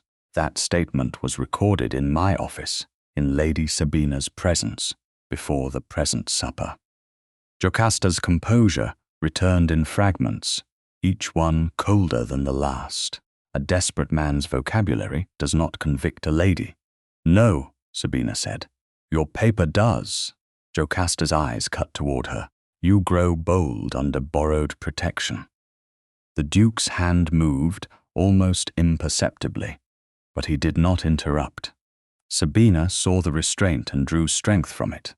I was silent under borrowed shame. Boldness is merely what my voice sounds like after returning to me. A soft sound rose from the far end of the table, not applause, not approval, but the involuntary breath of a room forced to hear truth in a woman's mouth. Aldous seized on the shift. And what of Wythorne? He demanded. What of his part? He stood in this room and took her away. He placed a coin on the salver. He enjoyed the drama of declaring himself noble before us all. If I spoke in ugly terms, he accepted the bargain by making himself her savior. The insult did not strike Sabina as he intended. It struck the Duke. She saw it. The faint tightening near his scar, the old instinct to become stone before pain could be seen. For one moment, the room seemed ready to let him bury that pain beneath rank. Instead, he stepped forward. Not ahead of Sabina, beside the salver. There is one truth in what Sir Aldous says. Sabina turned to him, startled. So did everyone else. The Duke's gaze remained on her, not on the room. The first public wrong was not only that Sir Aldous discussed you as if your future could settle his debts. It was that the rest of us allowed the room to remain a place where such speech could continue. I acted to remove you from insult, but I did not first understand how often removal had been used against you. Later, at Lady Bramcote's supper, I tried to send you away for safety and repeated the same wound in more honourable language. The room had gone completely quiet. Lady Jocasta's face showed disbelief, then calculation, but the Duke did not give her time to use either. I apologize to you, Lady Sabina, not privately, where no one who saw the harm need hear the repair. Here, before those who watched your name mishandled. Sabina felt the words enter places she had guarded too long to name. Public apology from a duke should have sounded like power lowering itself. This did not. It sounded like a man setting down a weapon he had nearly mistaken for a shield. Her throat tightened. She did not forgive everything in a rush. She respected him too much for that. "I hear you," she said, "and I accept the truth of the apology." His eyes softened, briefly and deeply. "I will not ask for your hand until every false hand has been removed from your name." That was not a proposal. It was a vow not to steal the place of one. Sabina's hand moved before society could decide what the moment meant. She laid her gloved fingers over his just once and squeezed, not as a supplicant, not as a rescued woman clinging to rank, as answer, as reassurance, as the first public sign that her forgiveness, like everything else now, would be given by choice. He did not close his hand around hers. He let the pressure pass and remain only as long as she offered it. Then both turned back to the table. Mr. Venn placed the final paper on the salver. "There remains Mrs. Willa Greaves." Sabina's aunt, who had been sitting stiffly near Lady Bramcote as an invited witness, startled so visibly that guilt needed no introduction. "I have done nothing improper." "You received a note, Mr. Venn said, promising quiet security if Lady Sabina signed a statement relinquishing complaint against Sir Aldous and acknowledging that His Grace's protection had been misunderstood." Mrs. Greaves pressed a hand to her throat. "I sought only to protect my niece from ruin." Sabina looked at her with a sadness sharper than surprise. "By returning me to silence." "By returning you to order. Order for whom?" Mrs. Greaves had no answer. Lady Jocasta tried to rise. "This has gone far enough." The Duke's voice stopped her. "It has not gone far enough until the person who ordered black wax for my supposed funeral explains why my living name was useful to her." Jocasta remained standing, but the room had shifted away from her. She felt it. Everyone did. Aldous turned on her with the panic of a man watching the better-dressed villain step clear of him. "You said it would only frighten her into signing." Jocasta's head snapped toward him. Too late. The words had escaped. Mr. Venn's pen moved. Sabina felt the whole room absorb the confession without yet knowing what to do with it. Jocasta lowered her fan slowly. "Sir Aldous is overwrought." "Sir Aldous is indebted," the Duke said, "and debt has made him careless." Aldous's eyes flashed with fear. "You promised Merrow would cover the note if she left Wythorne House." Another silence.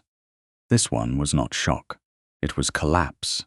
Lady Jocasta's father, pale and rigid near the head of the table, whispered her name as if it had become unfamiliar. Sabina looked down at the salver. There they were.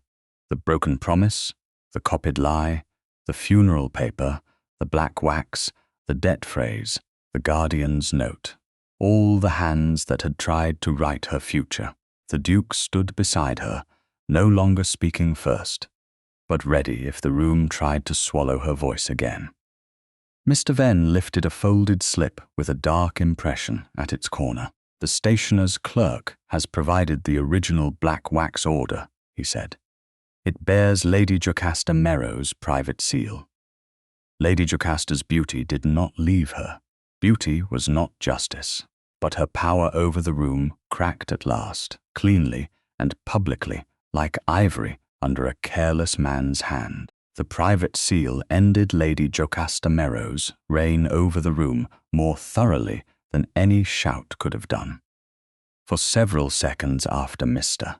Venn laid the black wax order upon the silver salver, no one moved. Candlelight trembled over the crescent impression, over the false dance card, over the cracked ivory card that had survived every careless hand. Then Lady Jocasta's father rose with the slow stiffness of a man whose pride had been aged 10 years in one breath.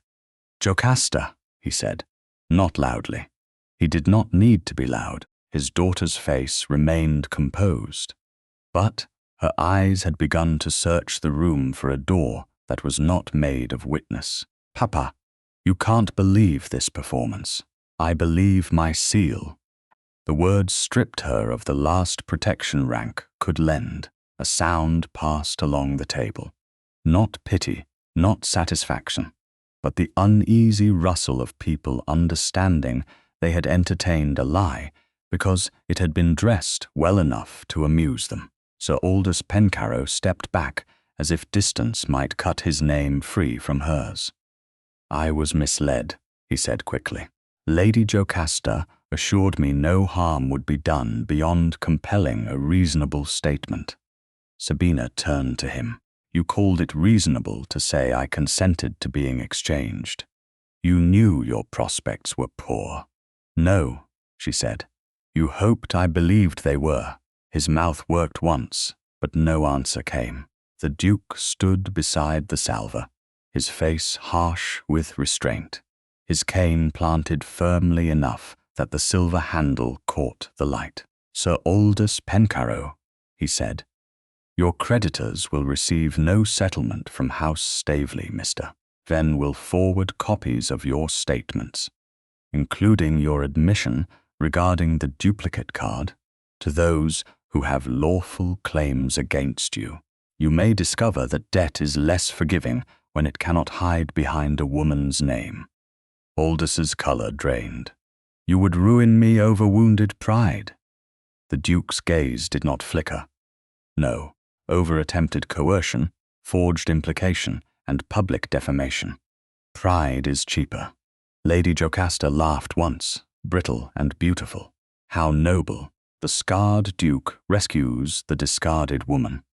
And society applauds as if this weren't merely another arrangement. Sabina stepped to the table before the Duke could answer.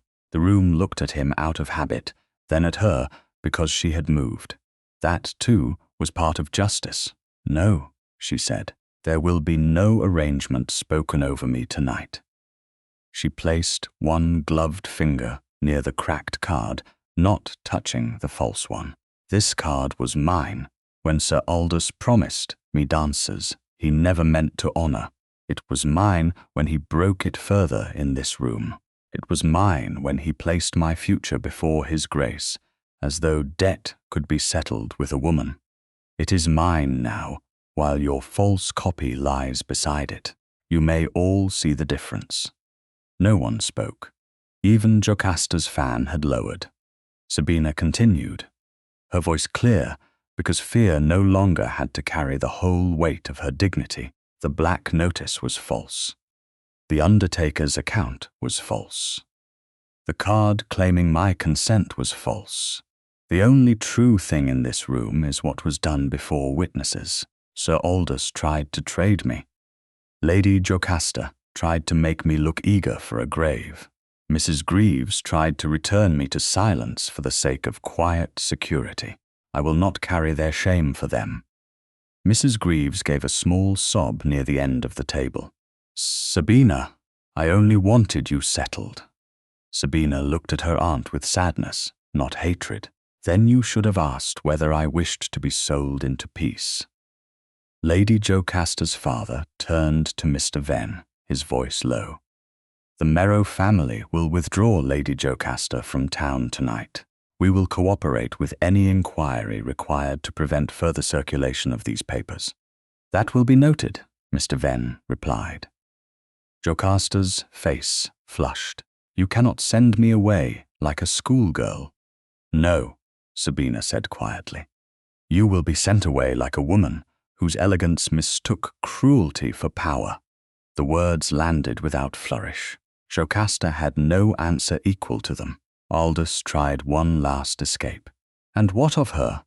Will London pretend Lady Sabina has not benefited from all this? She stands beside a duke now." Sabina felt Merrick move beside her, but again he waited.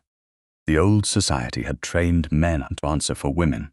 He had learned not to. She turned to Aldous with the full calm of a woman who had found the bottom of grief and discovered it would hold her. "I stand beside him, because he asked where I wished to stand. That is the difference you never understood. The room did not applaud. Thank heaven, it did not applaud. Applause would have turned truth into theatre. Instead, witnesses lowered their eyes, and in that silence Sabina heard something more useful than praise. She heard the death of the first lie. Mr. Venn gathered the false card, the black wax order, the copied account, the ledger page, and Aldous's scrap into his case. Sabina lifted the real cracked dance card herself. Merrick did not touch it. He watched until she had folded it safely into its linen. Only then did he speak to the room.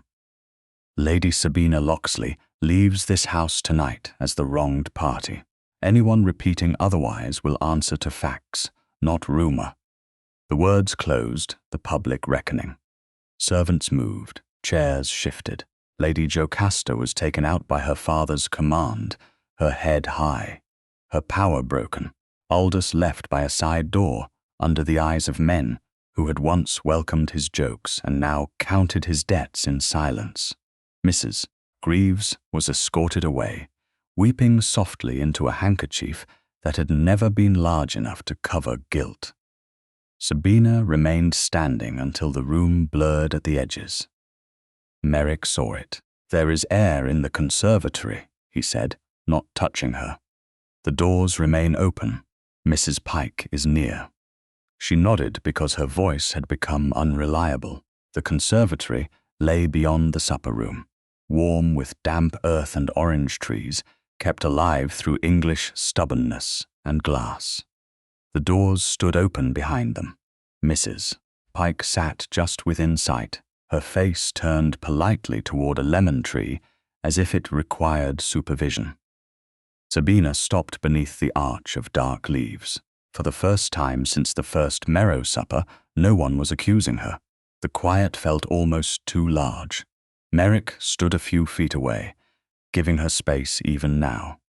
"Lady Sabina," he said, "before anything else is spoken, I must ask whether you want freedom from me as well." She looked at him. The scar on his face was half shadowed by leaves, half touched by candlelight from the open doors. His expression was controlled, but his eyes were not. "You would give it?" "Yes."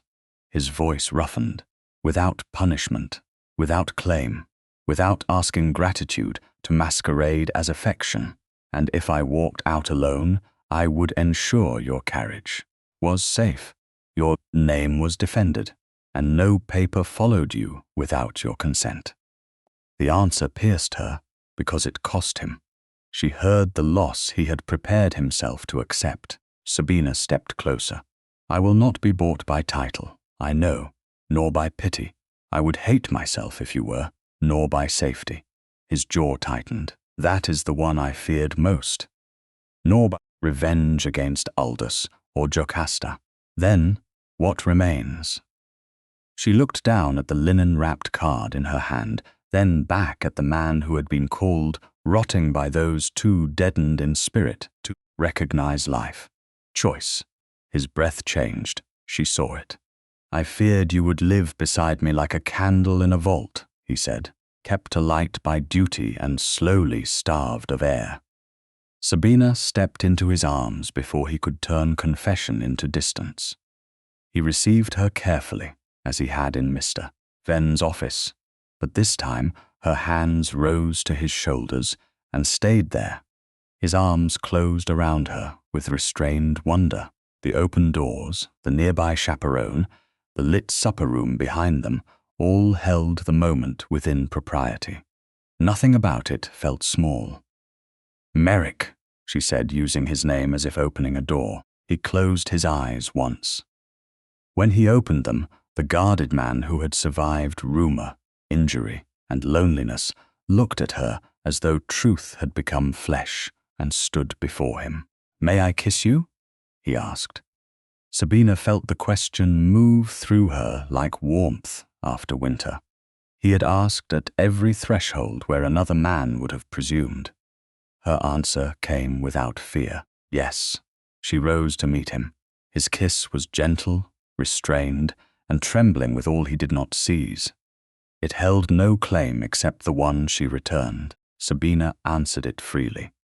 Her hands steady on his shoulders, her heart no longer waiting for permission to be her own. When he drew back, he rested his brow near hers for one breath, then gave her space as if even joy must not crowd her.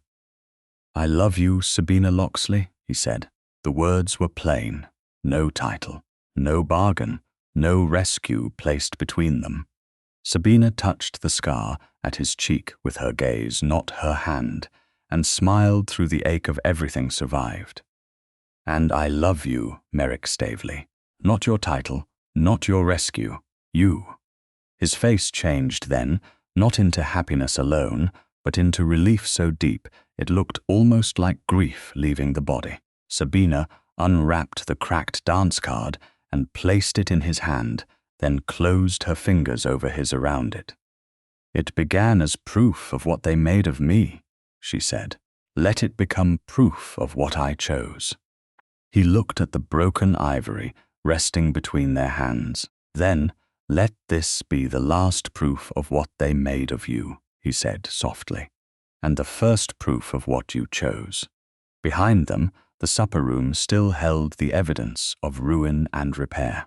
Before them, through the glass, London shone cold and watchful beneath the night. Sabina stood in the Duke's arms by consent, with her name returned, her future unpriced, and her heart no longer hidden among broken things. 4 weeks after the chapel bells rang over Wythorne House in London, Sabina Staveley arrived at Wythorne Court as Duchess of Wythorne beneath a sky washed clean by early winter rain. The journey into Kent had been long enough for her to feel the change in the land. London smoke thinning into hedgerows, wet fields opening under pale light, villages drawing back from the road with curious faces at windows and children pausing beside stone walls to watch the ducal carriage pass. Merrick sat opposite her for the first half of the journey because propriety had not entirely loosened its habits even after marriage, then beside her for the last miles because his leg had stiffened and because Sabina had patted the seat without ceremony and said, "Come here before you make dignity do the work of comfort." He had obeyed with a look so soft that she turned toward the window to hide her smile. Wythorne Court appeared beyond an avenue of beeches, not as the tomb London had invented, but as a broad old house of honey-colored stone, its windows shining with firelight, its chimneys breathing steadily into the cold air. No black-edged paper waited on the gates, no mourning ribbon touched the door.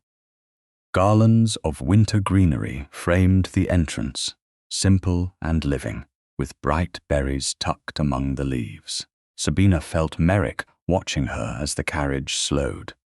"Well?" he asked. "It looks stubborn," she said. "That is a family trait. And alive." His fingers, resting on the cane across his knees, stilled for a moment. "That is a newer one." When the carriage door opened, the household stood in the hall, to receive her, not in oppressive rows of ceremony, but with the warm discipline of people who had been told their new duchess preferred sincerity to display. Mrs. Pike had come ahead by post-chaise 2 days earlier, and now stood near the housekeeper of Wythorne Court, Mrs. Tallow, with an expression of guarded satisfaction. The butler, Mr. Reeve, bowed with old-fashioned precision. Fires burned in the great hall and in the rooms beyond. Beeswax and cedar scented the air. Somewhere in the distance, a dog barked once and was hushed by a groom who failed entirely to sound stern.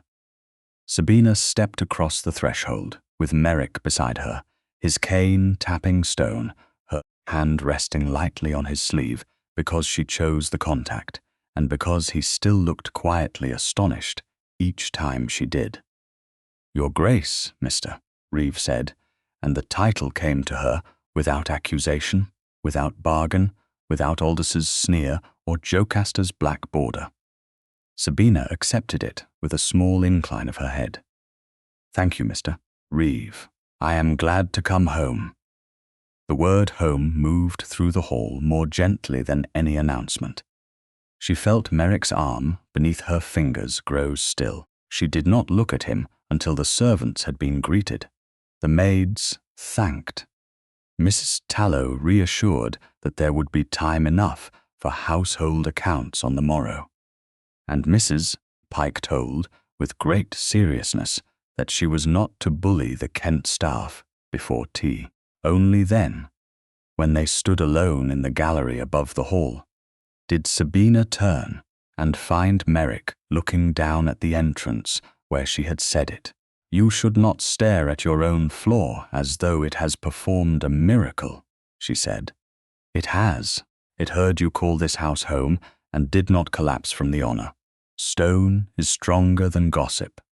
You taught me that." "No," Sabina said. "I learned it because you let me stand long enough to find out." The public consequences had come in careful, satisfying pieces rather than one melodramatic blow. Aldous Pencarrow's creditors, no longer restrained by hopes of a ducal settlement or a Merrow rescue, had descended upon him with the cold patience of men who preferred written obligations to wounded pride. His name disappeared from guest lists before the first frost hardened the park paths. Lady Jocasta Merrow had been removed to a country estate under the strict supervision of a father who had learned too late that beauty could bankrupt honor more swiftly than cards. Mrs. Willa Greaves wrote twice after the wedding, once to defend herself, once to request money through a tone that attempted humility and achieved calculation. Sabina answered the first letter with silence and the second through Mr. Venn, who informed Mrs. Greaves that the Duchess of Wythorne's correspondence and funds were no longer subject to her aunt's management. It was not revenge. Revenge would have required more heat. Sabina felt only the clean closing of a door that had stood open too long. In the small morning room at Wythorne Court, she began her first household book 3 days after arrival. It was bound in dark green leather, chosen from a cabinet of unused volumes in the estate office, and Merrick had offered it to her without asking what she meant to record. That had been his way. He placed tools near her and waited for choice to give them meaning. On the first pages, Sabina wrote not menus or linen counts but names. A widow needing a reference after a cruel employer, a companion dismissed without wages, a rector's daughter whose engagement had been broken by rumor and whose family did not know how to protect her dignity without hiding her. Nothing grand, nothing legal heavy, only beginnings. Places where a woman's name might be held carefully before society learned how to mishandle it. Merrick found her there at dusk, seated at the desk while orange light slanted across the page.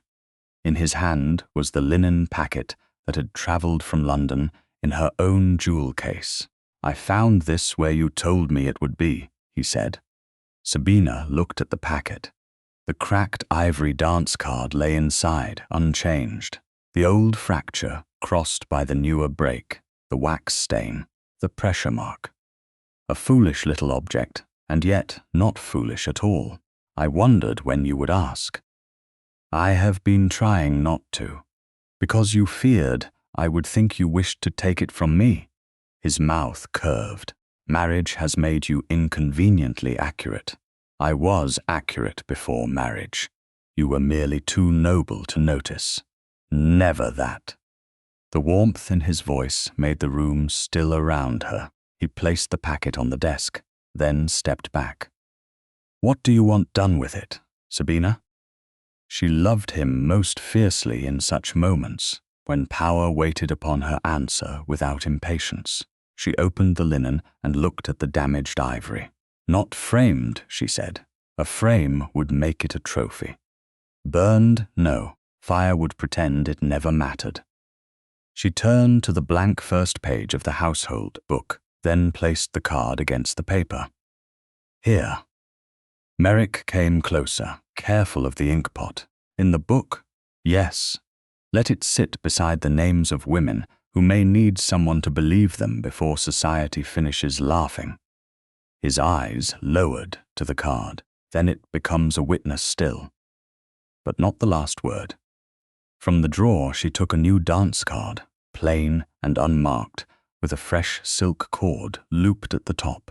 It had been sent by Lady Ashcombe in a wedding packet, along with a note that said the next London assembly would expect the Duchess of Wythorne to choose her own dancers. Sabina set the blank card beside the cracked one and rose. This one is for later. How much later? Merrick asked. Now, if your grace is equal to a very small scandal in your own gallery. His eyes brightened. I am equal to almost any scandal directed by my wife. They went into the long gallery, where portraits of Staveleys watched with ancestral disapproval that Sabina found increasingly easy to ignore. No musicians played. No guests waited.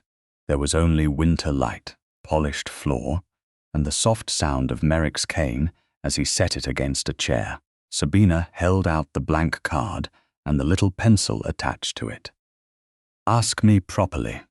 He bowed, not deeply because of his leg, but with all the grace of a man who understood reverence. Duchess, may I have this dance? You may have the first, she said, writing his name with deliberate care. And the second, do not be greedy. I am a duke. We conceal greed beneath tradition. She laughed then, openly, and the sound seemed to surprise the portraits.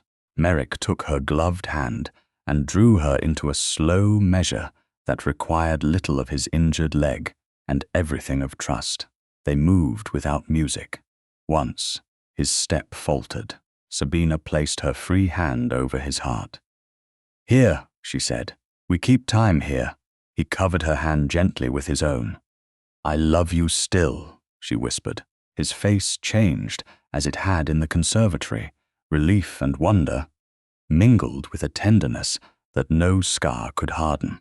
He lifted her gloved fingers and kissed them, slow and reverent, with the doors open and the house alive around them.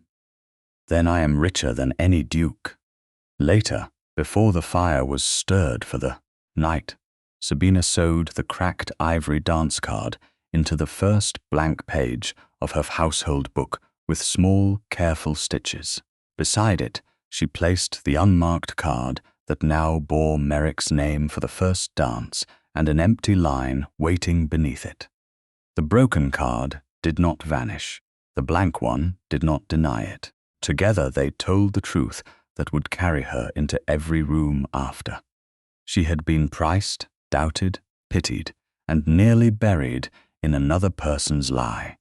But she had not remained on the salver. At Wythorne Court, with the fires lit and her husband waiting in the gallery, for the next dance she would choose herself. Sabina turned the page forward, not back. Thank you for listening to the story all the way to the end. Please tell us which city you're watching from and what the story made you feel. Don't forget to subscribe so you won't miss new stories.